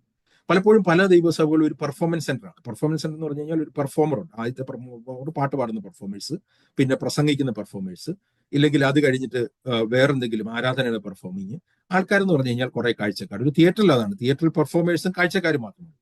കുടുംബത്തിൽ അങ്ങനെയല്ല. കുടുംബത്തിൽ എന്ന് പറഞ്ഞു കഴിഞ്ഞാൽ കുടുംബത്തിൽ ഈ കാര്യങ്ങളൊക്കെ നടക്കുന്നുണ്ടെങ്കിൽ പോലും അതിന്റെ അന്തരീക്ഷം എന്ന് പറഞ്ഞിരിക്കുന്നത് വ്യത്യാസമാണ്. എന്നിട്ട് ഇതാണ് ഒരു കുടുംബത്തിന്റെ, ഒരു ഭവനത്തിലെ ഉള്ളൊരു അന്തരീക്ഷം എന്ന് പറഞ്ഞാൽ ഏറ്റവും അടിസ്ഥാനപരമായിട്ട് ഈ ഒരു പ്രിൻസിപ്പിൾ ദൈവമക്കൾ മനസ്സിലാക്കണമെന്ന് ആഗ്രഹിക്കും. നിങ്ങൾ ഭവനത്തിൽ മീറ്റ് ചെയ്താലും ഹോളിൽ മീറ്റ് ചെയ്താലും പ്രാക്ടിക്കലി ഞാൻ വിചാരിക്കുന്ന അറ്റ്ലീസ്റ്റ് എല്ലാ ദൈവസഭകളുടെയും ഏതെങ്കിലും ഒരു മീറ്റിംഗ് എങ്കിലും ദൈവസഭയിലുള്ള വിശ്വാസികളുടെ ഭവനത്തിൽ ഉണ്ടായിരിക്കണം എന്നുള്ളതാണ് ഞാൻ വിശ്വസിക്കുന്നത്. ഞാൻ എപ്പോഴും അത് പ്രാക്ടീസ് ചെയ്യാനായിട്ട് ശ്രമിച്ചിട്ടുണ്ട്. അങ്ങനെയാണ് ഞാൻ വിശ്വസിക്കുന്നത്. പക്ഷേ ഞാനിതൊന്നും റൂളായിട്ട് പറയുന്നില്ല. പക്ഷേ അറ്റ്ലീസ്റ്റ് അതിന്റെ പ്രിൻസിപ്പിൾ അതുകൊണ്ടാണ് അവർ ഭവനങ്ങൾ കൂടിയത്. ഭവനങ്ങൾ കൂടിയപ്പോൾ അവർക്ക് ആ ഒരു ഹോസ്പിറ്റാലിറ്റിയും ആ കുടുംബത്തിന്റെ അന്തരീക്ഷവും അവർക്ക് ഫീൽ ചെയ്യാനായിട്ട് കഴിയും. ഇത് മിസ്സായി കഴിഞ്ഞ് കഴിഞ്ഞാൽ നിങ്ങളുടെ സഭ, നിങ്ങൾ ഏത് സഭയാണെങ്കിലും എവിടെ കൂടുകയാണെങ്കിലും നിങ്ങൾ ചിലപ്പോൾ ഒരു പെർഫോമിംഗ് കാണാൻ വേണ്ടി പോവുകയാണ്. നിങ്ങളുടെ ഭവനത്തിന് അന്തരീക്ഷത്തിൽ പോകും. രണ്ടാമത്തെ റീസൺ ഭവനത്തിൽ ഇവിടെ കൂടി വന്നതിന്റെ കാര്യം എന്ന് വെച്ച് കഴിഞ്ഞാൽ, നമ്മൾ അൺനെസറി എക്സ്പെൻസസ്, പണം എന്നുള്ളത് പലപ്പോഴും ഈ പണം ഒരു മാസ്റ്ററായി പലരുടെയും ജീവിതത്തിൽ വരാറുണ്ട്. ദൈവസഭകൾ പലപ്പോഴും പണത്തിന് വേണ്ടിയിട്ട് ആൾക്കാർ കെഞ്ചുന്നത്, ബെഗ് എന്നുള്ള വാക്ക് ഞാൻ അങ്ങനെ ഉപയോഗിക്കുന്നില്ല, ഇല്ലെങ്കിൽ അവർ അഭ്യർത്ഥിക്കുന്നതാണ്. ഞങ്ങളുടെ ബിൽഡിങ്ങിന്റെ ഫണ്ടിന് വേണ്ടിയിട്ട് ഇത്രയും പൈസ തരണം, ഞങ്ങളുടെ ബിൽഡിങ്ങിന്റെ സിസ്റ്റംസ് ഒക്കെ മെയിൻറ്റെയിൻ ചെയ്യാനായിട്ട് ഇത്രയും ആവശ്യമുണ്ടെന്ന് പറയാനുണ്ട്. അങ്ങനെ ഒരു ആവശ്യം വരുവാണെങ്കിൽ ഓക്കെ. പക്ഷെ അത് ഒരു ഭവനത്തിൽ ആവശ്യം വരുന്നില്ല. ഭവനത്തിൽ അങ്ങനത്തെ അൺനെസറി എക്സ്പെൻസ് വരുന്നില്ല. ഞാനിത് പറയാൻ കാര്യം എന്ന് വെച്ച് കഴിഞ്ഞാൽ, ഞാൻ പ്രാക്ടിക്കലി കണ്ടിട്ടുള്ള പല കാര്യങ്ങളുമായിട്ട് ബന്ധപ്പെട്ടാണ് പറയുന്നത്. ഞാനിവിടെ US വന്നപ്പോൾ ഒരു ദൈവദാസൻ, അദ്ദേഹം ഒരു ചർച്ച് പ്ലാൻ തുടങ്ങാനായിട്ട് ആഗ്രഹിച്ചു. അദ്ദേഹം ആദ്യം തന്നെ പോയി ഒരു ഹോൾ എടുത്തു. അമേരിക്കയിൽ ഒരു ഹോൾ എടുത്തിട്ട് ആൾക്കാരൊന്നും വന്നു തുടങ്ങിയിട്ടില്ല. എന്നെയും വിളിച്ചിരുന്നു. അതുകൊണ്ട് ഞാൻ അതിന്റെ ഉദ്ഘാടനത്തിനൊക്കെ പോയി. ഞാൻ പിന്നെ സ്ഥിരമായിട്ടൊന്നും പോയില്ല. ഞാൻ അദ്ദേഹമായിട്ട് പേഴ്സണലായിട്ട് റിലേഷൻ ഉണ്ട്. പക്ഷേ ഞാൻ എൻ്റെ അടുത്തൊരു അഭിപ്രായം ചോദിക്കാത്തടത്ത് ഞാൻ അഭിപ്രായം അങ്ങോട്ട് പറയാറില്ല. അതുകൊണ്ട് ഞാനൊന്നും പറഞ്ഞില്ല. പക്ഷേ എനിക്കിത് കണ്ടപ്പോൾ തോന്നി, ഇതൊരു അൺനെസറി കാര്യമാണല്ലോ. ആൾക്കാർ ആകെപ്പാടെ 3-4 പേരുണ്ട്, ഒരു ഹോളും ഉണ്ട്. ഈ ഹോളിന്റെ വാടക കൊടുത്തുകൊണ്ടേ ഇരിക്കുകയാണ്. മാസങ്ങൾ കഴിഞ്ഞു. ഞാൻ ഇതിനെപ്പറ്റി ഒന്നും സംസാരിച്ചില്ല. ഞാൻ വിചാരിച്ചു ഇദ്ദേഹത്തിന് നീട് വരുമ്പോൾ എൻ്റെ അടുത്ത് വരുമല്ലോ എന്ന് വിചാരിച്ചു. കുറച്ച് കഴിഞ്ഞപ്പോൾ ഇദ്ദേഹത്തിന് കാര്യം പിടികിട്ടി. പൈസ കയ്യിൽ നിന്ന് പോകുന്നു, അല്ലാതെ ഹോളിന് പൈസ കൊടുക്കുന്നു, ആൾക്കാരും വരുന്നുമില്ല. അന്നേരം ഇദ്ദേഹം എൻ്റെ അടുത്ത് ചോദിച്ചു, ഇത് പ്രശ്നമാണല്ലോ, എന്ത് ചെയ്യുന്നത്? ഞാൻ പറഞ്ഞു, വാസന് ഒരു വീടുണ്ടല്ലോ, ഒരു റൂമുണ്ടല്ലോ, അവിടെ നിങ്ങൾക്ക് ആദ്യമേ ഇത് തുടങ്ങിയാൽ മതിയായിരുന്നല്ലോ. എന്തിനാണ് ആദ്യമേ ഒരു ഹോൾ എടുത്തത്? ഈ ഒരു റൂമിൽ നിങ്ങൾക്ക് ഓൾറെഡി വാടക കൊടുക്കുന്ന ഒരു റൂമുണ്ട്, അവിടെ വരുന്ന ആൾക്കാരേ ഉള്ളൂ, അവിടെ വെച്ച് തുടങ്ങുക. ദൈവം ഇതിനെ എക്സ്പാൻഡ് ചെയ്യുകയാണ് എങ്കിൽ അടുത്തൊരു കാര്യത്തിനെ പറ്റി ചിന്തിക്കുക. ആദ്യമേ എന്തിനാണ് ഈ ഹോളിനെ പറ്റി ചിന്തിക്കുന്നത്? എന്നാൽ ഞാൻ പറഞ്ഞതിന് കഴിഞ്ഞാൽ പലപ്പോഴും എന്നാൽ കഴിഞ്ഞ ഇടയ്ക്ക് ഒരു വ്യക്തി ഇങ്ങനെ പറയുന്നത് കേട്ടോ, കേരളത്തിലെ അദ്ദേഹത്തിന്റെ ഹോളിന് വേണ്ടിയിട്ട് 8 കോടി രൂപയ്ക്ക് വേണ്ടിയിട്ട് അദ്ദേഹം സഭയിലെ വിശ്വാസികളുടെ അടുത്ത് പൈസ തരാൻ പറയാം. ഇനി എന്താണ് അവിടെ നടക്കുന്നത്? അതായത് ഞാൻ പറഞ്ഞതിന്റെ കാര്യം എന്ന് വെച്ച് കഴിഞ്ഞാൽ, ദൈവസഭകൾ ഭവനത്തിലായിരിക്കും ഈ അൺനെസറി എക്സ്പെൻസ് ഒഴിവാക്കാനായിട്ട് കഴിയും. ഇതും ഒരു കാരണമാണ്. തീർച്ചയായിട്ടും ദൈവസഭകൾക്ക് ഒരു ഭവനത്തിൽ കൂടാൻ കഴിയാത്ത സാഹചര്യം ഉണ്ടാകുമ്പോൾ ഒന്നുകിൽ അത് ഡിവൈഡ് ചെയ്യുകയോ ഇല്ലെങ്കിൽ ഒരു ഹോൾ എടുക്കുകയോ ചെയ്യുന്നത് പ്രാക്ടിക്കലി ബുദ്ധിമുട്ടുള്ള കാര്യമല്ല. എങ്കിൽ പോലും അടിസ്ഥാനപരമായിട്ട് ഈ കാര്യങ്ങൾ അവിടെ വരുന്നുണ്ട്. മൂന്നാമത്തെ കാര്യം ഞാൻ നേരത്തെ പറഞ്ഞതുപോലെ, ഒരു ഭവനത്തിൽ കാര്യങ്ങളൊക്കെ ഇൻഫോർമലാണ്. ഒരു ഭവനത്തിന്റെ അന്തരീക്ഷമുള്ളിടത്ത് കാര്യങ്ങൾ ഇൻഫോർമൽ ആണ്, ഫോർമൽ അല്ല. പലപ്പോഴും അവരുടെ സംസാരങ്ങൾ ഇൻഫോർമലാണ്, അവരുടെ ഇടപെടലുകൾ ഇൻഫോർമലാണ്. അതുകൊണ്ടാണ് നമ്മൾ കൊരിന്ത്യലേഖനമൊക്കെ വായിച്ചു കഴിഞ്ഞാൽ ആ രീതിയിലാണ് ഓരോരുത്തരെ ദൈവം പ്രേരിപ്പിക്കുകയും ഓരോ ശുശ്രൂഷകളും വളരെ ഇൻഫോർമലായി പരിശുദ്ധാത്മാവ് പ്രോംപ്റ്റ് ചെയ്യുന്ന പോലെ ചെയ്തു എന്നാണ് നമ്മൾ കാണുന്നത്. ഇന്നത്തെ നമ്മൾ കാര്യം കഴിഞ്ഞ് കഴിഞ്ഞാൽ പല പ്രസംഗങ്ങളും പല സംസാരങ്ങളും പല മിനിസ്റ്റേഴ്സും വളരെ ഫോർമലായിട്ടുള്ള വാക്കുകൾ ഉപയോഗിക്കുക. ഞാൻ പലപ്പോഴും ചിന്തിക്കേണ്ട ഈ പ്രസംഗങ്ങൾ എന്ന് പറഞ്ഞു കഴിഞ്ഞാൽ പലപ്പോഴും മലയാളത്തിൽ പോലും കേട്ടിട്ടില്ലാത്ത വാക്കുകൾ ഉപയോഗിച്ചിട്ടാണ് ആൾക്കാർ പ്രസംഗിക്കുന്നത്, അല്ലെ? ഇന്ന് പകൽക്കാലം ഈ കുവൈറ്റിന്റെ പ്രദേശത്ത്, ഇല്ലെങ്കിൽ അമേരിക്കയുടെ പ്രദേശത്ത്, കേരളത്തിന്റെ പ്രദേശത്ത്, ഇങ്ങനെ ഈ രീതിയിൽ വളരെ ഫോർമൽ മീറ്റിങ്ങുകൾ കൂടുന്ന സഭകളായിട്ടല്ല, വളരെ ഇൻഫോർമലായി അന്യോന്യം സംസാരിക്കുകയും കർത്താവും ശിഷ്യന്മാരും ചെയ്തതുപോലെ ആ ഒരു അന്തരീക്ഷം ദൈവസഭകൾ ഉണ്ടാകണമെന്ന് ദൈവം ആഗ്രഹിക്കുന്നു. ഇതെല്ലാം ഒരു ഭവനത്തിന്റെ അന്തരീക്ഷത്തിലേ ഉണ്ടാവുകയുള്ളൂ. അല്ലാതെ ഒരു ഫോർമൽ മീറ്റിങ്ങുകളായിട്ട് ഫോർമാലിറ്റിയുടെ അടിസ്ഥാനത്തിൽ കൂടി വരുന്നു, ഒരു പ്രസംഗം കേൾക്കുന്നു, അത് കഴിയുമ്പോഴേക്കും പോകുന്നു. ഒരു ഫെലോഷിപ്പ്, അടിസ്ഥാനപരമായിട്ട് ഫെലോഷിപ്പ് ഒരു കുടുംബത്തിലാണ് ഉണ്ടാകുന്നത്. ഫെലോഷിപ്പാണ് ദൈവസഭയുടെ അടിസ്ഥാന കാര്യം. ഞാൻ അടുത്ത ഭാഗത്തിലേക്ക് പോകുമ്പോഴേക്കും പറയാം. അടുത്തൊരു റീസൺ എന്ന് പറഞ്ഞു കഴിഞ്ഞാൽ, ഒരു ദൈവസഭയിൽ, ഒരു ഭവനത്തിൽ ദൈവസഭകൾ കൂടി വരുമ്പോൾ അവർക്കത് ഹോസ്പിറ്റാലിറ്റി എക്സസൈസ് ചെയ്യാനായിട്ട് കഴിയും. ഈ ഹോസ്പിറ്റാലിറ്റി എന്ന് പറഞ്ഞിരിക്കുന്നത്, ഇല്ലെങ്കിൽ ആതിഥ്യ മര്യാദ എന്ന് പറയുന്നത് ദൈവസഭയുടെ സ്നേഹവും സഹോദരപ്രീതിയും ആതിഥ്യ മര്യാദയും. എബ്രായ ലേഖനം 13-ാമത്തെ അധ്യായത്തിലേക്ക് വരുമ്പോഴേക്കും ഈ തിയറീസ് എല്ലാം പറഞ്ഞതിന് ശേഷം എബ്രായ ലേഖനം 12 അധ്യായങ്ങളും എബ്രായ ലേഖന കർത്താവ് ഉപദേശമാണ് പഠിപ്പിക്കുന്നത്. അതിന്റെ പ്രാക്ടിക്കൽ ആപ്ലിക്കേഷൻ 13-ാമത്തെ അധ്യായത്തിന്റെ 2-ാമത്തെ വാക്യത്തിലേക്ക് വരുമ്പോഴേക്കും ആദ്യം പറയുന്നത് സഹോദരപ്രീതി നിലനിൽക്കട്ടെ, ആതിഥ്യ മര്യാദ നിങ്ങൾ പാലിക്കുക എന്നുള്ളതാണ്. നമുക്ക് വേണമെങ്കിൽ ആ വാക്യം എടുത്ത് വായിക്കാം. എബ്രായ ലേഖനം, ഞാൻ എബ്രായ ലേഖനം ഫുള്ളായിട്ടൊരു വേർഡ് ബൈ വേർഡായിട്ട് എഴുതിയിട്ടുണ്ട്. ഞാൻ നിങ്ങൾക്ക് വേണമെങ്കിൽ അത് പിന്നെ പോയി കാണാം. അവിടെ പറഞ്ഞ 13-ാമത്തെ വാക്യത്തിൽ പറഞ്ഞിരിക്കുകയാണ്, സഹോദരപ്രീതി നിലനിൽക്കട്ടെ, അതിഥി സൽക്കാരം മറക്കരുത്, അതിനാൽ ചിലർ അറിയാതെ ദൈവദൂതന്മാരെ സൽക്കരിച്ചിട്ടുണ്ട്. എന്നിട്ട് ഇത് ഒരു ദൈവമക്കളുടെ അടിസ്ഥാന സ്വഭാവമായിട്ടാണ് ആദ്യത്തെ കാര്യമായിട്ട് ഇവിടെ പറഞ്ഞത്. 12 അധ്യായം വരെ പറഞ്ഞതിന് ശേഷം എന്നിട്ട് ഇത് എവിടെയാണ് സാധിക്കുന്നത്? ഇതൊരു ഹോളിലല്ല, ഹോളിനേക്കാൾ കൂടുതൽ ഒരു ഭവനത്തിലാണ് സാധിക്കുന്നത്. ഞാൻ പലപ്പോഴും ചിന്തിച്ചിട്ടുണ്ട്, ചില സഭകളിലെ ചില ഭവനങ്ങളിൽ ഒരിക്കൽ പോലും അവർ സഭയ്ക്ക് വേണ്ടിയിട്ട് വീടുകൾ തുറന്നു കൊടുക്കുകയില്ല, അവിടെ ഒരു മീറ്റിങ്ങുകൾ വെക്കുകയില്ല. പല കാരണങ്ങളുണ്ടായിരിക്കാം, പക്ഷെ അങ്ങനെയുള്ള ഒരു ആത്മീയമായിട്ട് അനുഗ്രഹിക്കപ്പെട്ടവരായിട്ട് ഞാൻ കണ്ടിട്ടില്ല. ഈ ഹോസ്പിറ്റാലിറ്റി എന്നുള്ളത്, അതുകൊണ്ടാണ് ഞാൻ പറഞ്ഞത്, ഒരു ദൈവസഭയുടെ എന്തെങ്കിലും ഒരു മീറ്റിംഗ് അറ്റ്ലീസ്റ്റ് ഭവനങ്ങളിൽ മാറി മാറി എല്ലാ ഭവനങ്ങളിലും വെക്കാം. അത് എത്ര ചെറിയ ഭവനമാണെങ്കിലും അതിൽ വെക്കാനായിട്ട് ശ്രമിക്കണം. ഞാൻ ഈ പറയുന്ന അതിന്റെ പ്രിൻസിപ്പിൾ ആപ്ലിക്കബിൾ ആവാനായിട്ടല്ല. ഇനി അങ്ങനെ കഴിയത്തേ ഇല്ലെന്നുണ്ടെങ്കിൽ അത് വേറൊരു സാഹചര്യം. എന്നിട്ട് ഞാൻ പറഞ്ഞിരിക്കുന്ന ഈ ഹോസ്പിറ്റാലിറ്റി കണ്ടിന്യൂസ് ആയിട്ട് എബ്രായ ലേഖനം 13:2, റോമാലേഖനം 12:13, 1 പത്രോസ് 4:9, ഇവിടെ എല്ലാം ദൈവമക്കൾ ഹോസ്പിറ്റബിൾ ആയിരിക്കണമെന്ന് ദൈവം ആഗ്രഹിക്കും. അങ്ങനെ നമ്മുടെ ഭവനങ്ങൾ നമ്മൾ സ്വയം ചോദിച്ചു കഴിഞ്ഞാൽ, നിങ്ങളുടെ വീടുകളിൽ എത്ര മീറ്റിങ്ങുകൾ നടന്നിട്ടുണ്ട്?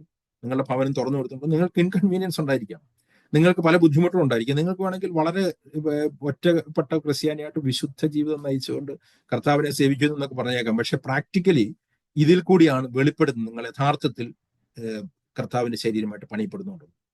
അങ്ങനെ അത് ദൈവസഭകളിലെ ഭവനങ്ങളിലാണ് നമുക്ക് കാണാനായിട്ട് കഴിയുന്നത്. 5-ാമത്തെ റീസൺ നമ്മളുടെ ഒരു റിലേഷൻഷിപ്പ് ബിൽഡ് ചെയ്യാനായിട്ട് ഒരു ഭവനത്തിൽ അന്യോന്യം നമുക്ക് ഒരു ഭവനത്തിൽ ജ്യേഷ്ഠനും അനിയനും ഉണ്ടാവും, അപ്പനും മകനും ഉണ്ടായിരിക്കും. എന്നിട്ട് ഈ രീതിയിലാണ് ഒരു ദൈവത്തിന്റെ സഭയിലും ഉണ്ടാകും. എന്നിട്ട് ഈ ഒരു റിലേഷൻ ബിൽഡ് ചെയ്യാൻ കഴിയുന്നത് ഭവനങ്ങളിലാണ്.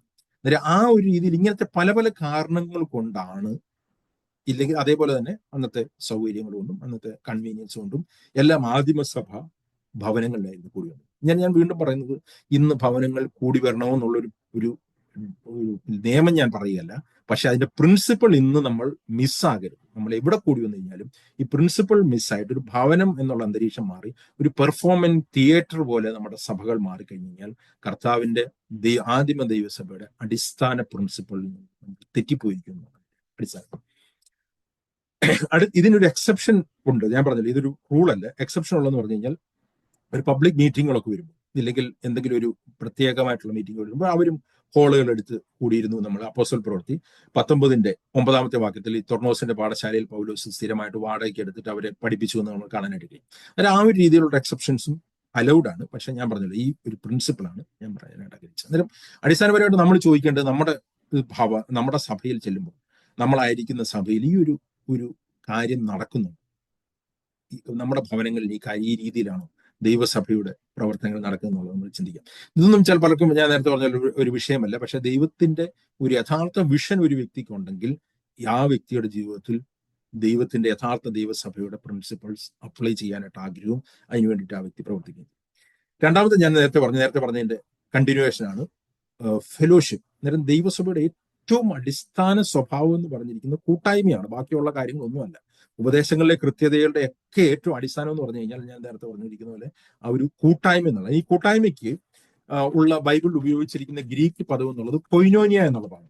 അതാണ് കൂട്ടായ്മയ്ക്കുള്ള പദം എന്ന് പറഞ്ഞിരിക്കുന്നത്. ഈ ഫെലോഷിപ്പ് എന്ന് പറഞ്ഞിരിക്കുന്ന രണ്ട് രീതിയിലാണ് പുതിയ നിയമത്തിലെ ഫെലോഷിപ്പ്. ഒന്ന് പിതാവായ ദൈവത്തോടുള്ള ഫെലോഷിപ്പ്, രണ്ട് അന്യോന്യമുള്ള ഫെലോഷിപ്പ്. ഇത് രണ്ടും യോഹന്നാൻ പറയുന്നുണ്ട്. യോഹന്നാന്റെ ലേഖനങ്ങളിലേക്ക് വരുമ്പോഴാണ് ഈ ഫെലോഷിപ്പിനെ പറ്റി ഇങ്ങനത്തെ കാര്യങ്ങളൊക്കെ ഏറ്റവും കൂടുതൽ പറയുന്നത്. ഒരു അവസാന ലേഖനത്തിലേക്ക് വരുമ്പോഴേക്കും നമ്മൾ മനസ്സിലാക്കണം, യോഹന്നാൻ ലേഖനമൊക്കെ ഏറ്റവും അവസാനം എഴുതുന്ന ലേഖനം.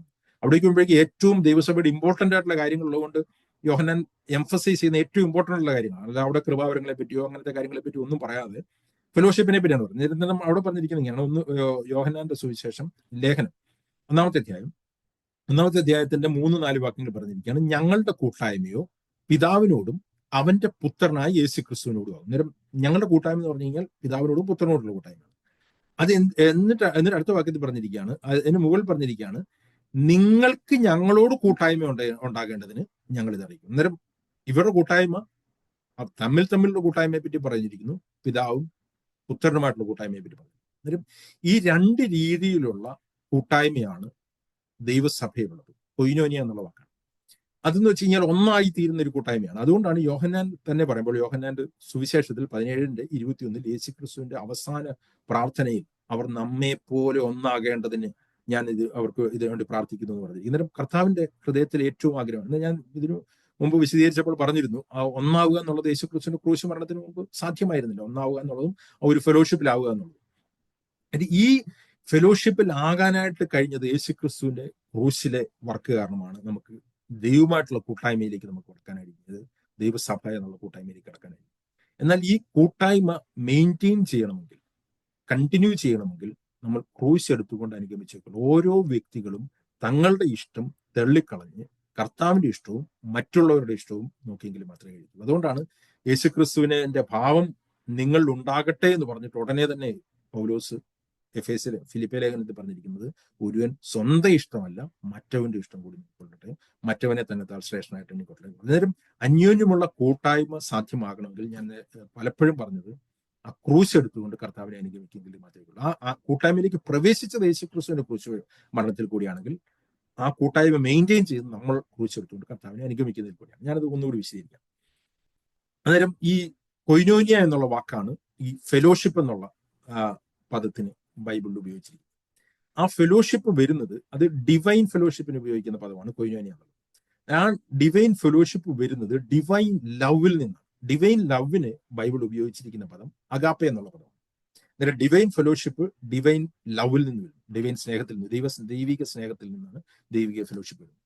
എന്നാൽ ദൈവിക സ്നേഹം വരുന്നത് ദൈവിക ജീവനിൽ നിന്നാണ്. ആ ദൈവിക ജീവന് ബൈബിൾ ഉപയോഗിച്ചിരിക്കുന്ന പദം സോയ എന്നുള്ളതാണ്. ഞാൻ ഇതിനു മുമ്പ് ഇതൊക്കെ വിശദീകരിച്ചിട്ടുള്ളതാണ്, അതുകൊണ്ട് പെട്ടെന്ന് പറഞ്ഞു പോകാം. അന്നേരം ദൈവിക ജീവൻ ഒരു വ്യക്തിയുടെ ഉള്ളിൽ വരുന്നു. ആ ജീവനിൽ ഒരു വ്യക്തി നിറയുമ്പോൾ ആ വ്യക്തിയിൽ നിന്നും ദൈവിക സ്നേഹം ഉളവാകുന്നു. ആ ദൈവിക സ്നേഹത്തിൽ നിന്നും ദൈവിക കൂട്ടായ്മ ഉളവാകുന്നു. എന്നാൽ ഇതിന് എല്ലാ ദൈവികമായിട്ടുള്ള കാര്യത്തിനും ഒരു ഓൾട്ടർനേറ്റീവ് ഉണ്ട്, മാനുഷികമായിട്ടുള്ള ഓൾട്ടർനേറ്റീവ് ഉണ്ട്. ആ മാനുഷികമായിട്ടുള്ള ഓൾട്ടർനേറ്റീവ് എന്ന് പറഞ്ഞാൽ ദൈവിക കൂട്ടായ്മയ്ക്കുള്ള മാനുഷികമായിട്ടുള്ള ഓൾട്ടർനേറ്റീവ് എന്ന് പറഞ്ഞു കഴിഞ്ഞാൽ മാനുഷികമായിട്ടുള്ള ഫ്രണ്ട്ഷിപ്പാണ്, ഇല്ലെങ്കിൽ സൗഹൃദമാണ്. ഡിവൈൻ ഫെലോഷിപ്പിന്റെ ഓൾട്ടർനേറ്റീവ് ആയിട്ടുള്ളത് ഹ്യൂമൻ ഫ്രണ്ട്ഷിപ്പാണ്. ഈ ഹ്യൂമൻ ഫ്രണ്ട്ഷിപ്പ് വരുന്നത് എവിടെ നിന്നാണ്? അത് ഹ്യൂമൻ ലവിൽ നിന്നാണ് വരുന്നത്, മാനുഷിക സ്നേഹത്തിൽ നിന്നാണ്. അങ്ങനെ മാനുഷികമായിട്ടുള്ള സ്നേഹം നമുക്കുണ്ടാവാം. ആ മാനുഷിക സ്നേഹത്തിന് ബൈബിൾ ഉപയോഗിക്കുന്ന പദം എന്ന് പറഞ്ഞാൽ ഫിലയാണ്, ഡിവൈൻ അഗാപ്പയല്ല. ഈ മാനുഷിക സ്നേഹം എവിടെ നിന്നാണ് വരുന്നത്? മാനുഷിക സ്നേഹം വരുന്നത് മാനുഷികമായിട്ടുള്ള ജീവനിൽ നിന്നാണ്. ആ മാനുഷിക ജീവന് ദൈവം ഉപയോഗിക്കുന്ന പദം സൂക്കെ എന്നുള്ളതാണ്, സൈക്കോളജി വന്നത്. അന്നേരം മാനുഷിക സ്നേഹത്തിൽ നിന്നും മാനുഷിക ജീവനിൽ നിന്നും മാനുഷിക സ്നേഹം വരുന്നു, അതിൽ നിന്നൊരു മാനുഷിക സൗഹൃദം ഉണ്ടാകും. ഇതാണ് ലോകത്തിലുള്ള എല്ലാ ക്ലബുകളിലുമുള്ള മാനുഷിക സൗഹൃദ കൂട്ടായ്മയിലുള്ളത്. ഇതല്ല ദൈവസഭയുള്ളത്. അന്നേരം ഇത് മനസ്സിലാക്കാൻ വേണ്ടിയിട്ടാണ് ഞാൻ പറഞ്ഞത്, ഒരു ഫ്രണ്ട്ഷിപ്പിന്റെ ഒരു ക്ലബ് അല്ല, കുറെ ആൾക്കാർ വന്നിരുന്ന് അന്യോന്യോട്ടും സൗഹൃദം പങ്കുവെക്കുന്ന ഒരു ക്ലബ് അല്ല ദൈവസഭ എന്ന് പറഞ്ഞിരിക്കുന്നത്. ദൈവസഭ എന്നുള്ളത് ദൈവിക ജീവനിൽ നിന്നുളവാകുന്ന, ദൈവിക സ്നേഹത്തിൽ നിന്നുളവാകുന്ന ദൈവിക കൂട്ടായ്മയാണ് ദൈവസഭ. അവിടെയാണ് ക്രൂശ് എടുത്തുകൊണ്ട് കർത്താവിനെ ഓരോരുത്തരും അനുഗമിക്കേണ്ടി വരുന്നത്. കാരണം എന്താണ്? ക്രൂശ് എടുത്തുകൊണ്ട് കർത്താവിനെ അനുഗമിക്കാതെ ഈ മാനുഷിക ജീവൻ ക്രൂശിക്കപ്പെടാതെ ദൈവിക ജീവൻ നമ്മൾ പുറത്തേക്ക് വരികയില്ല. അത് യേശുക്രിസ്തു യോഹന്നാന്റെ സുവിശേഷം 12:25 വളരെ ക്ലിയർ ആയിട്ട് കർത്താവിന്റെ മരണത്തിനെ പറ്റി പറഞ്ഞതിന് ശേഷം തൊട്ടടുത്ത വാക്യത്തിൽ പറയുന്നതാണ്, തന്റെ ജീവനെ സ്നേഹിക്കുന്നവൻ അതിനെ കളയും, തന്റെ ജീവനെ കളയുന്നവൻ അതിനെ കണ്ടെത്തും. യേശുക്രിസ്തുവിന് സമൃദ്ധിയായിട്ടുള്ള ഡിവൈൻ ലൈഫ് നമ്മളിൽ നിന്ന് പുറത്തേക്ക് വിടുകയാണെങ്കിൽ നമ്മളുടെ ജീവൻ നമ്മൾ കുറിച്ച് വെക്കും. അന്നേരം ഹ്യൂമൻ ലൈഫിൽ മാറുമ്പോൾ ദൈവത്തിന്റെ ജീവൻ അതിൽ കൂടെ ഓടുക. അന്നേരം അതിൽ നിന്ന് ദൈവത്തിന്റെ സ്നേഹവും അതിൽ കൂടി ദൈവിക കൂട്ടായ്മ ഉണ്ടാകും. അങ്ങനെയാണ് ദൈവത്തിന്റെ സഭയിലുള്ള ദൈവിക കൂട്ടായ്മ.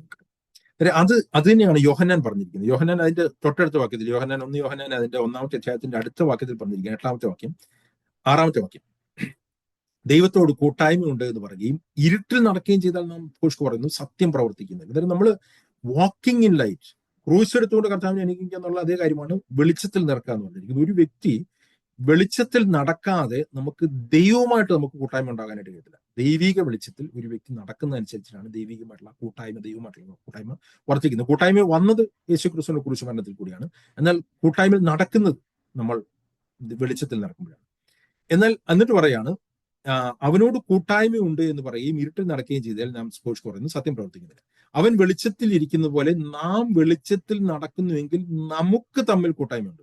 ഞാൻ നേരത്തെ പറഞ്ഞു 2 കൂട്ടായ്മയുണ്ട്. ഒന്ന് ദൈവമായിട്ടുള്ള കൂട്ടായ്മയുണ്ട്, ദൈവ മക്കളുമായിട്ടുള്ള കൂട്ടായ്മയുണ്ട്. അതാണ് യോഹന്നാൻ ആദ്യം പറഞ്ഞിരിക്കുന്നത്, ഞങ്ങളുടെ കൂട്ടായ്മ പിതാവിനോട് പുത്രനോട് കൂടിയാവുന്നു, നിങ്ങൾക്ക് ഞങ്ങളോട് കൂട്ടായ്മ ഉണ്ട്. ദൈവത്തോടുള്ള കൂട്ടായ്മ വെളിച്ചത്തിൽ നടന്നെങ്കിലേ ഉള്ളൂ. ദൈവമക്കളോടുള്ള കൂട്ടായ്മ എങ്ങനെയാണ് അവിടെ പറഞ്ഞിരിക്കുന്നത്? അവൻ വെളിച്ചത്തിൽ ഇരിക്കുന്നത് പോലെ നാം വെളിച്ചത്തിൽ നടക്കുന്നു എങ്കിൽ നമുക്ക് തമ്മിൽ കൂട്ടായ്മയുണ്ട്. അവന്റെ പുത്രനായ യേശുവിന്റെ രക്തം സകല പാപവും പോയി. ഈ വാക്യം, അവന്റെ പുത്രനായ യേശുവിന്റെ രക്തം സകല പാപവും പോക്കി നമ്മൾ ശുദ്ധീകരിക്കും എന്നുള്ളത് അവിശ്വാസികളുടെ അടുത്ത് പറഞ്ഞൊരു കാര്യമല്ല, വിശ്വാസികൾ വെളിച്ചത്തിൽ നടക്കുമ്പോൾ നടക്കുന്ന കാര്യമാണ്. എന്നാൽ എന്താണ് ഞാൻ പറഞ്ഞതെന്ന് വെച്ച് കഴിഞ്ഞാൽ, ദൈവസഭയിലെ കൂട്ടായ്മ എന്ന് പറഞ്ഞു കഴിഞ്ഞാൽ ഓരോ വ്യക്തികളും തമ്മിൽ ട്രാൻസ്പെറന്റ് ആയിരിക്കും. ട്രാൻസ്പെറന്റ് എന്ന് പറഞ്ഞു കഴിഞ്ഞാൽ എല്ലാ കാര്യങ്ങളും എല്ലാം തുറന്ന് പറയണം എന്നുള്ള അർത്ഥത്തില്ല. പാപങ്ങൾ അല്ലെങ്കിൽ ദൈവമായിട്ട് ഏറ്റു പറയേണ്ട കാര്യങ്ങൾ മനുഷ്യരുടെ ഏറ്റു പറയണം നടത്തില്ല. അതിലേക്കൊന്നും ആ ഒരു ഇതിലേക്ക് ചിന്തിക്കരുത്. പക്ഷേ ദൈവമക്കൾ തമ്മിലുള്ള കൂട്ടായ്മ എന്ന് പറഞ്ഞിരിക്കുന്നത് വളരെ ക്ലോസ്ഡ് ആണ്, വളരെ അടുപ്പമുള്ള ദൈവമായിട്ടുള്ള കൂട്ടായ്മ. അന്നേരം വെളിച്ചത്തിൽ അന്യോന്യം വെളിച്ചത്തിൽ നടക്കുന്ന വ്യക്തികൾക്ക് തമ്മിലാണ് കൂട്ടായ്മ. അന്നേരം ഈ കൂട്ടായ്മ നമുക്ക് ബ്രേക്ക് ആവാനായിട്ടുള്ള സാധ്യത. ബ്രേക്ക് ആവാനുള്ള സാധ്യത എന്താണ്?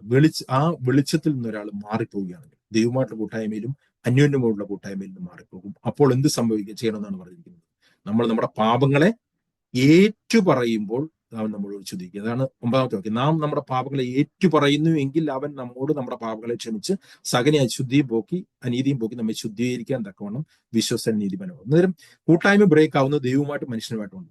അപ്പോൾ അത് ഏറ്റുപറയണം. ദൈവമായിട്ട് ഉള്ള കൂട്ടായ്മ ബ്രേക്ക് ആയെങ്കിൽ ദൈവമായിട്ട് ഏറ്റുപറയണം. മനുഷ്യരുമായിട്ടുള്ള കൂട്ടായ്മ ബ്രേക്ക് ആയെങ്കിൽ മനുഷ്യരുമായി അത് ഏറ്റുപറയണം. അങ്ങനെ മാത്രമേ ഫെലോഷിപ്പ് റീബിൽഡ് ആവൂ. ഇല്ലാതെ പലപ്പോഴും നടക്കുന്ന കാര്യം എന്ന് പറഞ്ഞു കഴിഞ്ഞാൽ ദൈവസഭകളിൽ ഇങ്ങനത്തെ കാര്യങ്ങൾ നടക്കില്ല. എന്നിട്ട് ഇതെല്ലാം എന്ന് പറഞ്ഞു കഴിഞ്ഞാൽ ഒരു ഓർഗനൈസേഷൻ സിസ്റ്റത്തിൽ നടക്കത്തില്ല. ദൈവമക്കൾ ഒരു കൂട്ടായ്മയിൽ ഒരു ഭവനം പോലെ വരുമ്പോഴാണ് ഈ കാര്യങ്ങൾ നടക്കുന്നത്. അന്യോന്യമുള്ള ഫെലോഷിപ്പ്, ഈവൻ ആ ഫെലോഷിപ്പ് ബ്രേക്ക് ആയി കഴിഞ്ഞ് കഴിഞ്ഞാൽ അന്യോന്യം അത് റെസ്റ്റോർ ചെയ്യാനായിട്ടുള്ള കാര്യങ്ങൾ ഇതെല്ലാം നടക്കുന്നത്. ഇങ്ങനെ ഒരു ഡിവൈൻ ഫാമിലി ആയിട്ട് ദൈവസഭ ബിൽഡ് ചെയ്യാൻ ആഗ്രഹിക്കുന്നു. ഈ ഒരു കൂട്ടായ്മയുടെ ഒരു പ്രദർശനമാണ് അപ്പം നുറുക്കെന്ന് പറഞ്ഞിരിക്കുന്നത്. അല്ല, അപ്പം നുറുക്കെന്ന് പറഞ്ഞിരിക്കുന്ന ഒരു സെറമണിയല്ല. ഇതിന്റെ എല്ലാം നമുക്ക്, ഞാൻ പറഞ്ഞല്ലോ, ഇതിന്റെ പ്രിൻസിപ്പിള് പോയിട്ട് നമുക്ക് അതിന്റെ വെറും റിച്വലിസ്റ്റിക് ആയിട്ട് ഈ കാര്യങ്ങൾ ചെയ്യാനായിട്ട് കഴിയും. ദൈവസഭയ്ക്ക് 2 സെറമണി എന്നുള്ള വാക്ക് ഉപയോഗിക്കാമെങ്കിൽ, അല്ലെങ്കിൽ ആചാരങ്ങൾ എന്നുള്ള വാക്ക്, ആചാരം എന്നുള്ള വാക്ക് കൃത്യമല്ല, ഒരു ദൈവിക പ്രിൻസിപ്പിളിനെ വെളിപ്പെടുത്തുന്ന ചില ചടങ്ങുകൾ എന്നുള്ളതിൽ 2 ചടങ്ങുകളെ ബൈബിൾ പഠിപ്പിക്കുന്നുള്ളൂ. അതൊന്ന് സ്നാനവും ഒന്ന് കർത്തൃമേശയും. ഈ രണ്ടും 2 ഡിവൈൻ സത്യങ്ങളെ വെളിപ്പെടുത്തുന്നു. ഒന്ന്, നാം യേശുക്രിസ്തുവിൽ വിശ്വസിച്ചപ്പോൾ നമ്മുടെ പാപ സ്വഭാവം നമ്മളിൽ നിന്ന് മാറ്റപ്പെട്ടു എന്നുള്ളതിന്റെ പബ്ലിക് എക്സ്പ്രഷനാണ് സ്നാനം. കർത്തൃമേശ എന്ന് പറഞ്ഞിരിക്കുന്നത് നമ്മൾ പാപസ്വഭാവം മാറ്റപ്പെട്ട് നമ്മൾ ക്രൂശെടുത്തുകൊണ്ട് കർത്താവിനെ അനുഗമിക്കുമ്പോൾ, നമ്മൾ വെളിച്ചത്തിൽ നടക്കുമ്പോൾ നമുക്ക് തമ്മിലുള്ള അന്യോന്യമുള്ള കൂട്ടായ്മയും ദൈവമായുള്ള കൂട്ടായ്മയും മാനിഫെസ്റ്റ് ചെയ്യുന്നതാണ് കർത്തൃമേശ എന്ന് പറയുന്നത്. ഈ 2 കാര്യങ്ങൾ യഥാർത്ഥത്തിൽ ആ പ്രിൻസിപ്പിൾ വർക്ക് ചെയ്യാത്തടത്ത് ചെയ്യുന്നിടത്ത് ഇത് റിച്വലിസ്റ്റിക് ആയി തീരും. അതുകൊണ്ട് യാതൊരു അർത്ഥവുമില്ലാതെ. അപ്പോൾ അപ്പോസ്തല പ്രവൃത്തി 2-ാമത്തെ അധ്യായത്തിന്റെ 46 വാക്യം. 46 അവരെങ്ങനെയാണ് കർത്തൃമേശ കൂടുന്നത്? ആദ്യ സഭയുടെ കാര്യം പറഞ്ഞപ്പോൾ പറയാണ്, അവർ ഒരുമ്പെട്ട് ദേവാലയത്തിൽ കൂടുകയും വീട്ടിൽ അപ്പം നുറുക്കിക്കൊണ്ട് ഉല്ലാസവും ഹൃദയപരമാർത്ഥതയും കൊണ്ട് ഭക്ഷണം കഴിക്കുകയും ദൈവത്തെ സ്തുതിക്കുകയും സകല ജനത്തിന്റെയും കൃപ അനുഭവിക്കുകയും ചെയ്തു. കർത്താവ് രക്ഷിക്കപ്പെടുന്നവരെ സഭയോട് ചേർത്തുകൊണ്ടിരുന്നു. ഒരു ആദിമ സഭയിൽ നമ്മൾക്ക് ഒരു ലേഖനം വായിച്ചു കഴിഞ്ഞാൽ മനസ്സിലാവും, ഇതൊരു മീലിനോട് കൂടി ചേർന്ന് തന്നെയാണ് ഇത് ചെയ്തിരുന്നതാണ് നമുക്ക് മനസ്സിലാക്കാൻ ഒരു ഇത് പറഞ്ഞിരിക്കുന്നത്. സ്നേഹസദ്യ എന്ന് പറഞ്ഞിരിക്കുന്നത് ലവ് ഫീസ്റ്റ് പോലെ അവർ ഭക്ഷണം കഴിക്കുകയും, ഭക്ഷണം ഒരു കൂട്ടായ്മയായിരുന്നു. അതോടൊപ്പം തന്നെ അവർ കർത്തൃമേശ നടത്തുകയും അതിൽ കൂടി അവർ ഒരു ശരീരമാണെന്നും ആ ഒരു കൂട്ടായ്മ കൊയിനോനിയ ദൈവിക ജീവനിൽ നിന്നുള്ള ദൈവിക സ്നേഹത്തിൽ നിന്നുളവാകുന്ന ദൈവിക കൂട്ടായ്മ അവർ എക്സ്പീരിയൻസ് ചെയ്യുകയും അത് മാനിഫെസ്റ്റ് ചെയ്യുകയും ചെയ്തു. അന്നേരം ഇങ്ങനെയാണ് ഇത് ചെയ്തുകൊണ്ട്. അന്നേരം ഒന്ന് ഒരു കുടുംബമായിരുന്നു അവർ, രണ്ട് അവരുടെ ഡിവൈൻ ഫെലോഷിപ്പ് ഉണ്ടായിരുന്നു. മൂന്നാമത്തെ കാര്യം, ഞാൻ എല്ലാ കാര്യങ്ങളും പെട്ടെന്ന് പറഞ്ഞു, ചില കാര്യങ്ങൾ ഞങ്ങൾ പിന്നീട് മുമ്പോട്ട് വിശദീകരിക്കുന്നു, ഞാൻ എന്റെ പോയിന്റുകൾ മാത്രം പറഞ്ഞു. മൂന്നാമത്തെ, ഈ ഡിവൈൻ ലൈഫിൽ ഈ ഡിവൈൻ ഫെലോഷിപ്പ് നടക്കുമ്പോൾ അതിന്റെ ഓട്ടോമാറ്റിക്കലി ഒരു പ്രദർശനമായിട്ടുണ്ടാകുന്ന രണ്ട് കാര്യങ്ങളുണ്ട്. ഈ ഡിവൈൻ ലൈഫിന്റെ, ഞാൻ പറയുന്നത് മാനുഷിക ജീവന്റെ അല്ല, ദൈവിക ജീവന്റെ ഒരു മാനിഫെസ്റ്റേഷൻ രണ്ട് രീതിയിലാണ്. അത് ഒന്ന് ആത്മാവിന്റെ ഫലങ്ങളായിട്ടും രണ്ട് ആത്മാവിന്റെ വരങ്ങളായിട്ടും. ഇത് രണ്ടും ഇന്നും ഉണ്ടെന്ന് വിശ്വസിക്കുന്ന വ്യക്തിയാണ് ഞാൻ. അത് ദൈവവചനപ്രകാരം സത്യം. അന്നേരം അല്ല, ഫലങ്ങൾ മാത്രമേ ഉള്ളൂ, വരങ്ങളൊക്കെ സ്റ്റോപ്പായിരുന്നു ദൈവവചനം പഠിപ്പിക്കുന്നത്. അന്നേരം ഇതും ഞാൻ നേരത്തെ പറഞ്ഞ പോലെ ഇത് ആത്മാവിന്റെ ഫലങ്ങൾക്കും ആത്മാവിന്റെ വരങ്ങൾക്കും ഓൾട്ടർനേറ്റീവ് ഹ്യൂമൻ എപ്പോഴും മാനുഷികമായിട്ടൊരു ഓൾട്ടർനേറ്റീവ് ഇതിനുണ്ട്. പലപ്പോഴും മാനുഷികവും ദൈവവുമായിട്ടുള്ള കാര്യങ്ങൾ പലപ്പോഴും ആൾക്കാർക്ക് തിരിച്ചറിയാൻ കഴിയുന്നില്ല. അന്നേരം മാനുഷികമായിട്ടുള്ള ഈ ഡിവൈനായിട്ടുള്ള ജീവനിൽ നിന്നുളവാകുന്ന ഡിവൈൻ ഫലങ്ങളാണ് ദൈവം ആഗ്രഹിക്കുന്നത്, അല്ലെങ്കിൽ ഫലമാണ്. അതുകൊണ്ടാണ് യേശുക്രിസ്തു യോഹന്നാന്റെ അധ്യായം 15-ാമത്തെ അധ്യായത്തിൽ പറഞ്ഞിരിക്കുന്നത്, എന്നിൽ വസിപ്പിൻ ഞാൻ നിങ്ങളിലും വസിക്കും, ഞാൻ നിങ്ങൾ വസിച്ചുകൊണ്ട് വളരെ ഫലം കായ്ക്കും. എന്നെ കൂടാതെ നിങ്ങൾക്ക് ഫലം കായ്ക്കാൻ കഴിയത്തില്ല, ഡിവൈൻ ഫലം കായ്ക്കാൻ കഴിയത്തില്ല എന്നാണ്. ഡിവൈനായിട്ടുള്ള ദൈവികമായിട്ടുള്ള ഫലത്തിന്റെ ഓൾട്ടർനേറ്റീവ് എന്ന് പറഞ്ഞിരിക്കുന്നത് ഹ്യൂമൻ മോറൽ ക്വാളിറ്റീസ് ആണ്, അല്ലേ? എല്ലാ മനുഷ്യർക്കും ഒരു കുറച്ച് മോറലായിട്ടുള്ള മാനുഷികമായിട്ടുള്ള നല്ല ഗുണങ്ങളുണ്ട്. അതല്ല ഡിവൈൻ ലൈഫിൽ ഉണ്ടാകുന്ന ഡിവൈൻ ഫലങ്ങൾ എന്ന് പറയുന്നത്. അത് ദൈവികമാണ്.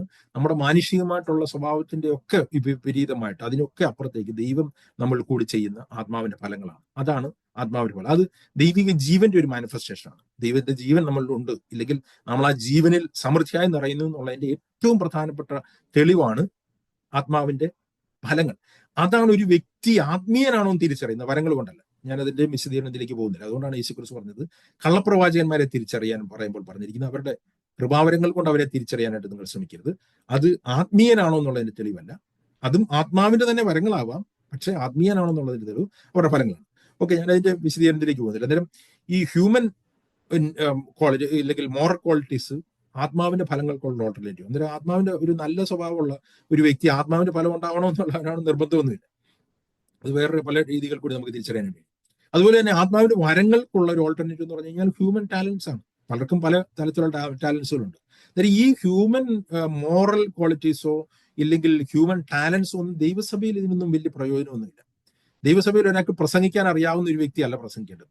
ദൈവം കൊടുക്കുന്ന കൃപാവരത്തിന്റെ അടിസ്ഥാനത്തിൽ ഒരു വ്യക്തിക്ക് ദൈവം ആ കൃപാവരം കൊടുക്കുകയാണെങ്കിൽ ആ വ്യക്തി പ്രസംഗിക്കും. ദൈവത്തിന്റെ കൃപാവരത്തിന്റെ അടിസ്ഥാനത്തിൽ ഞാൻ എന്റെ വിശദീകരിക്കുക എന്നാണ് ഞാൻ പറഞ്ഞത്. എന്ന് വെച്ച് കഴിഞ്ഞാൽ നേരം ദൈവസഭയിലെ ദൈവമക്കൾ എല്ലാവരും ദൈവവുമായിട്ടുള്ള കണക്ഷനിൽ ക്രൂശ് എടുത്തുകൊണ്ട് കർത്താവിനെ അനുഗമിക്കുമ്പോൾ അവരുടെ എല്ലാവരുടെയും ജീവിതത്തിൽ നിന്നും ദൈവിക ജീവൻ ആത്മാവിന്റെ ഫലങ്ങളായിട്ടും ആത്മാവിന്റെ വരങ്ങളായിട്ടും വെളിപ്പെടും.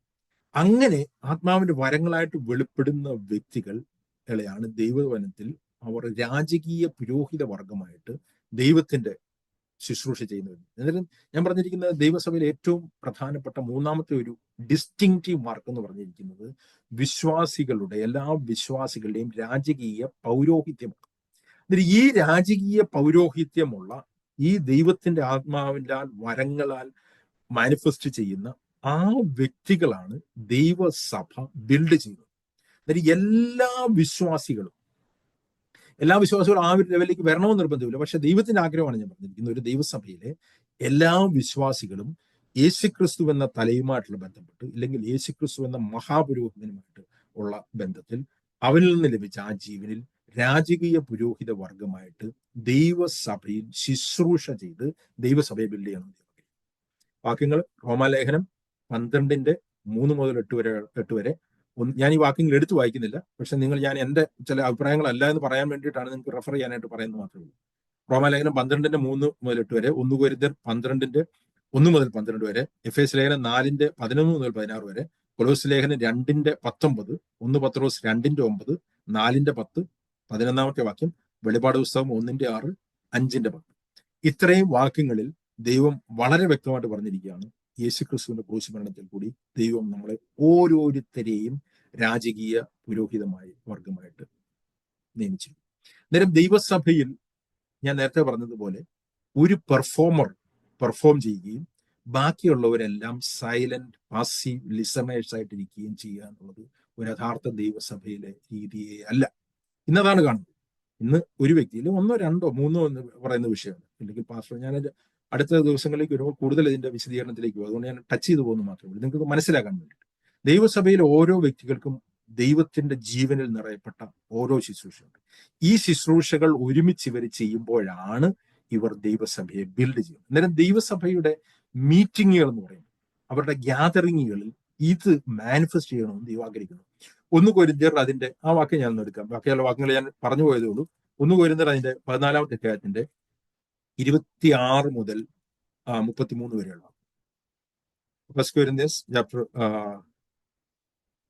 14 അതിന്റെ 26-ാമത്തെ അവിടെ പറഞ്ഞിരിക്കുകയാണ് ദൈവസഭയുടെ കൂടിവരവുകൾ എങ്ങനെയാണെന്നുള്ളത് കൃത്യമായിട്ട് ആ കാര്യം മാത്രം പറഞ്ഞിരിക്കുന്നു. 1 കൊരിന്ത്യർ 14:26.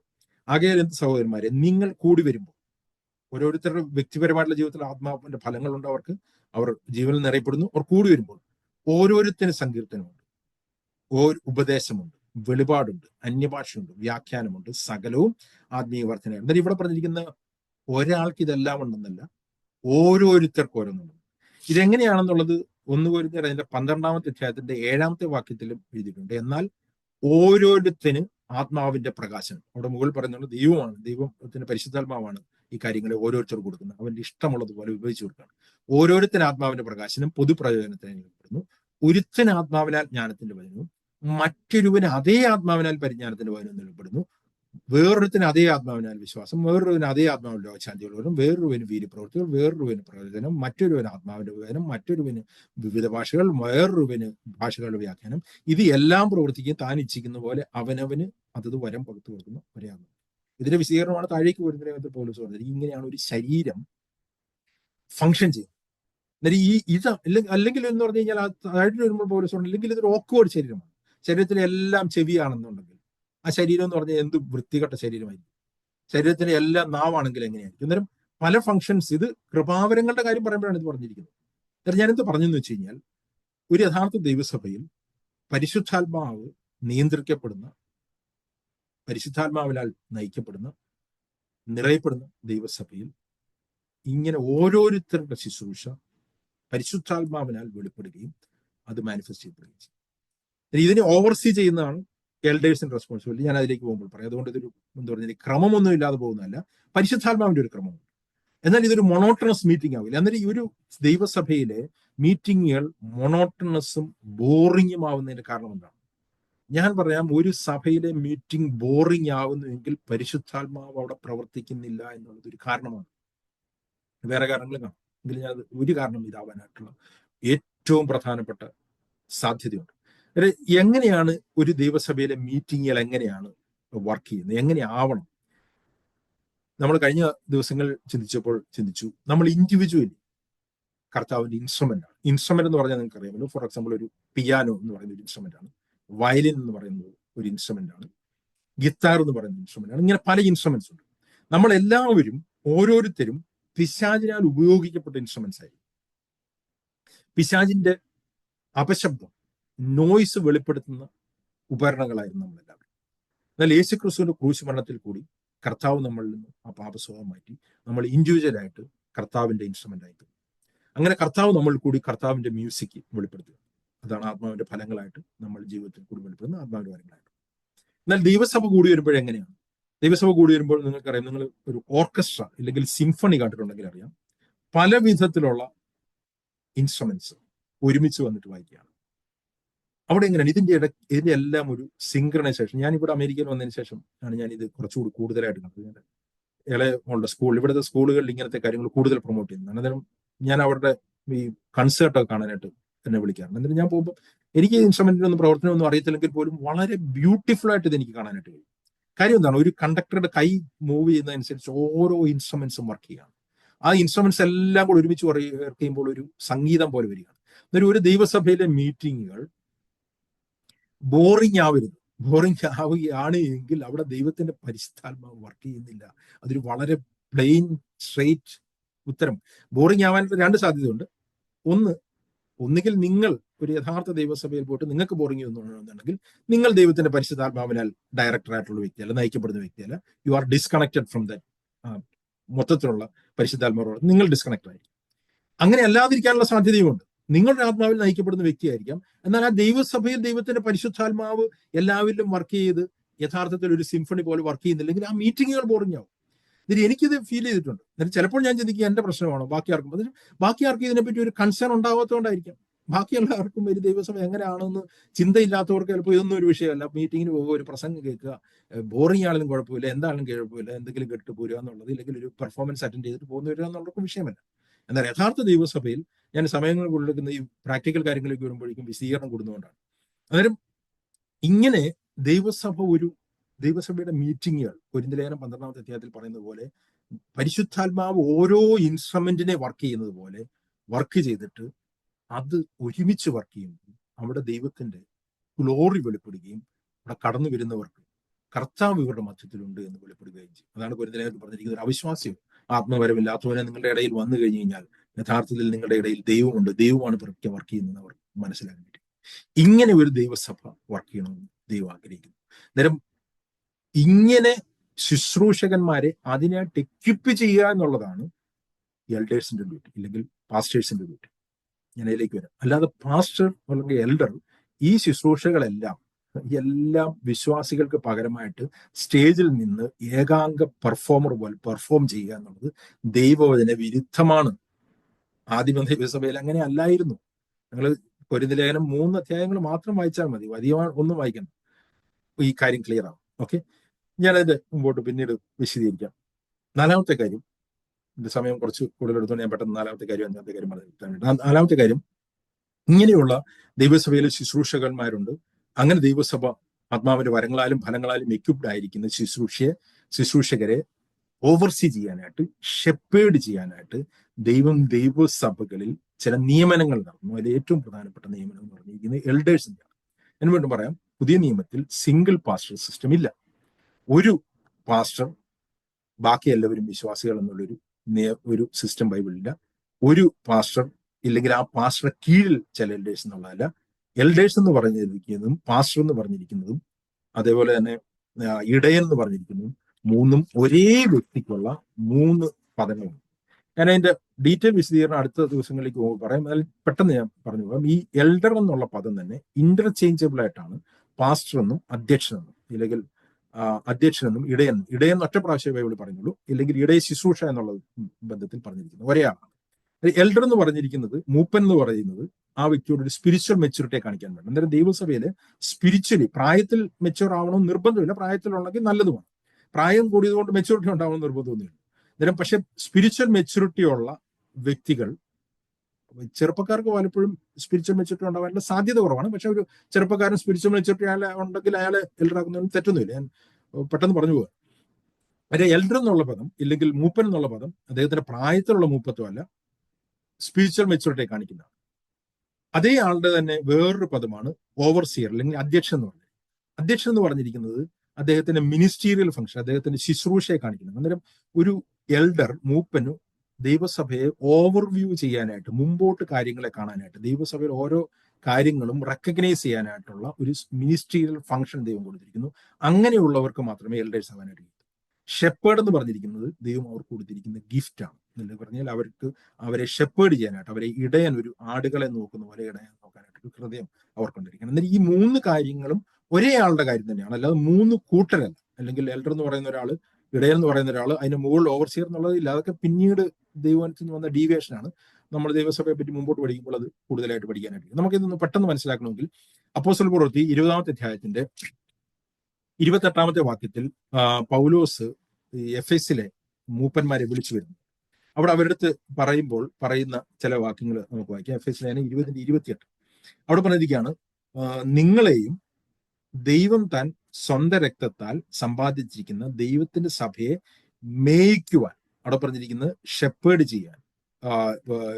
ചെയ്യുവാൻ തന്നിരിക്കുന്ന, മേയിക്കുവാൻ പരിശുദ്ധാത്മാവ് നിങ്ങളെ അധ്യക്ഷരാക്കി വെച്ച ആട്ടിൻകൂട്ടത്തെ മുഴുവൻ സൂക്ഷിച്ചോളൂ. അവിടെ പറഞ്ഞിരിക്കുന്നത് ആട്ടിൻകൂട്ടം എന്ന് പറഞ്ഞിരിക്കുന്നത് വിശ്വാസികളാണ്. അവരെ മേയിക്കുക, ഷെപ്പേർഡ് ചെയ്യുക എന്ന് പറഞ്ഞിരിക്കുന്നത് എൽഡേഴ്സിനെയാണ് അടുത്ത് പറഞ്ഞിരിക്കുന്നത്. അവരുടെ ഒരു റെസ്പോൺസിബിലിറ്റി ഷെപ്പേർഡ് ചെയ്യുക എന്നുള്ളതാണ്. ദൈവം അവരെ അധ്യക്ഷരാക്കി വെച്ചിരിക്കുന്നത്. ഞാൻ ഈ പറഞ്ഞിട്ട് എന്ന് പറഞ്ഞു കഴിഞ്ഞാൽ മൂപ്പൻ തന്നെയാണ് അധ്യക്ഷൻ, ആള് തന്നെയാണ് ഇടയൻ.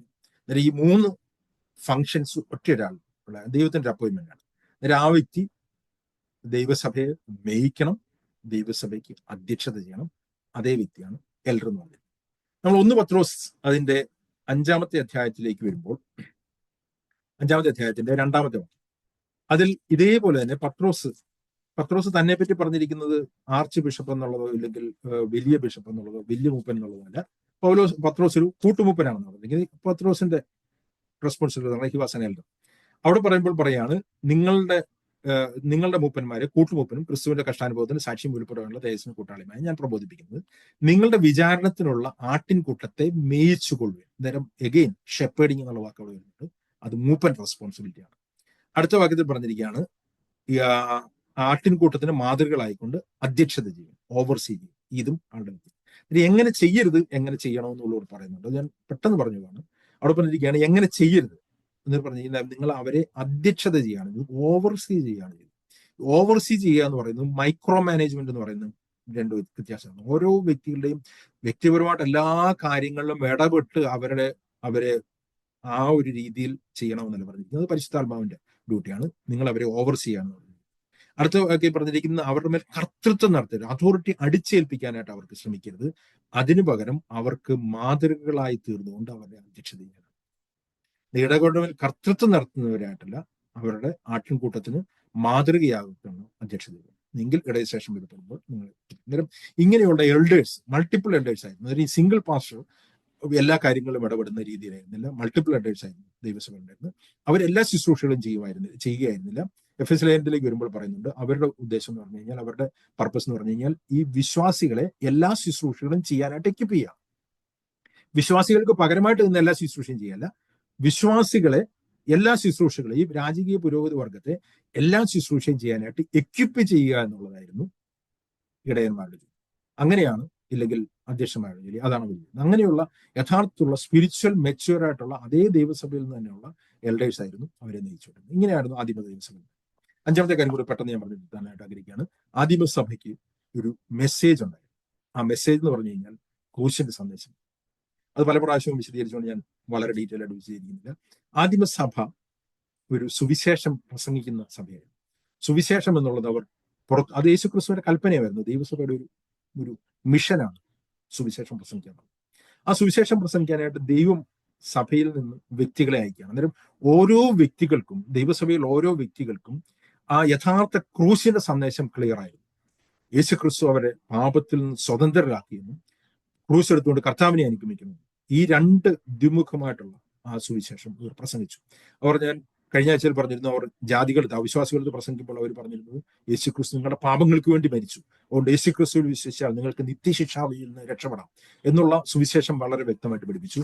അതേപോലെ തന്നെ അങ്ങനെ രക്ഷിക്കപ്പെട്ട വ്യക്തികളുടെ അവർ പഠിപ്പിച്ചു, യേശുക്രിസ്തു നിങ്ങൾ കർത്താവിനോടുകൂടി മരിച്ചുകൊണ്ട് നിങ്ങൾ പാപത്തിൽ നിന്ന് സ്വതന്ത്രരായി, നിങ്ങൾക്ക് പാപത്തിന് നിങ്ങളുടെ മേൽ കർത്തൃത്വമില്ല, കർത്താവിന്റെ ദാസന്മാരായി നിങ്ങൾ തീർന്നിരിക്കുന്നു, ഇനി ക്രൂശ് എടുത്തുകൊണ്ട് കർത്താവിനെ അനുഗമിച്ചുകൊണ്ട് ഒരു സഭയായിട്ട് നിങ്ങൾക്ക് ബിൽഡ് ചെയ്യപ്പെടാം. അന്നേരം ഇവർ സുവിശേഷം പ്രസംഗിച്ചു. സുവിശേഷം പറഞ്ഞിട്ട് ആൾക്കാരെ അവിടെ വിട്ടിട്ട് പോവുകയായിരുന്നില്ല. ആ സുവിശേഷം പ്രസംഗിച്ചവരെ അവർ ദൈവസഭകളോട് ചേർത്ത്, ദൈവസഭകൾ ചേർന്ന് പണിയപ്പെടുക. അന്നേരം ഇന്നത്തെ പോലെ സംഘടനകളായിരുന്നില്ല സുവിശേഷകരെ നിയമിച്ചിരുന്നത്, ദൈവസഭകളായിരുന്നു. സുവിശേഷം എന്നുള്ള വാക്കിന്റെ അർത്ഥം തന്നെ, ഒരു മിഷണറി എന്ന വാക്കിന്റെ അർത്ഥം തന്നെ ഒരു ലാറ്റിൻ പദത്തിൽ നിന്നാണ്. മിസൈൽ എന്ന് പറയുന്ന ഒരു ലാറ്റിൻ പദത്തിൽ നിന്നാണ് വരുന്നത്. അന്നേരം ഒരു ദൈവസഭയിൽ നിന്ന് ഒരു വ്യക്തി പോവുകയാണെങ്കിൽ ആ വ്യക്തി ഒരു സുവിശേഷകൻ എന്ന നിലയിൽ പോകണമെന്ന് പോലുമില്ല. ഒരു യഥാർത്ഥ ദൈവസഭയിൽ യഥാർത്ഥ ദൈവത്തിന്റെ ജീവൻ നിറയപ്പെട്ട, ദൈവത്തിന്റെ ക്രൂശിന്റെ വചനം പ്രസംഗിക്കപ്പെടുന്ന ഒരു ദൈവസഭയിൽ നിന്ന് ഒരു വ്യക്തി ലോകത്തിന്റെ ഏത് ഭാഗത്ത് പോയാലും, ആ ജോലിയോടുകൂടി പോയാലും എങ്ങനെ പോയാലും ആ വ്യക്തി സുവിശേഷത്തിന്റെ സാക്ഷിയായി.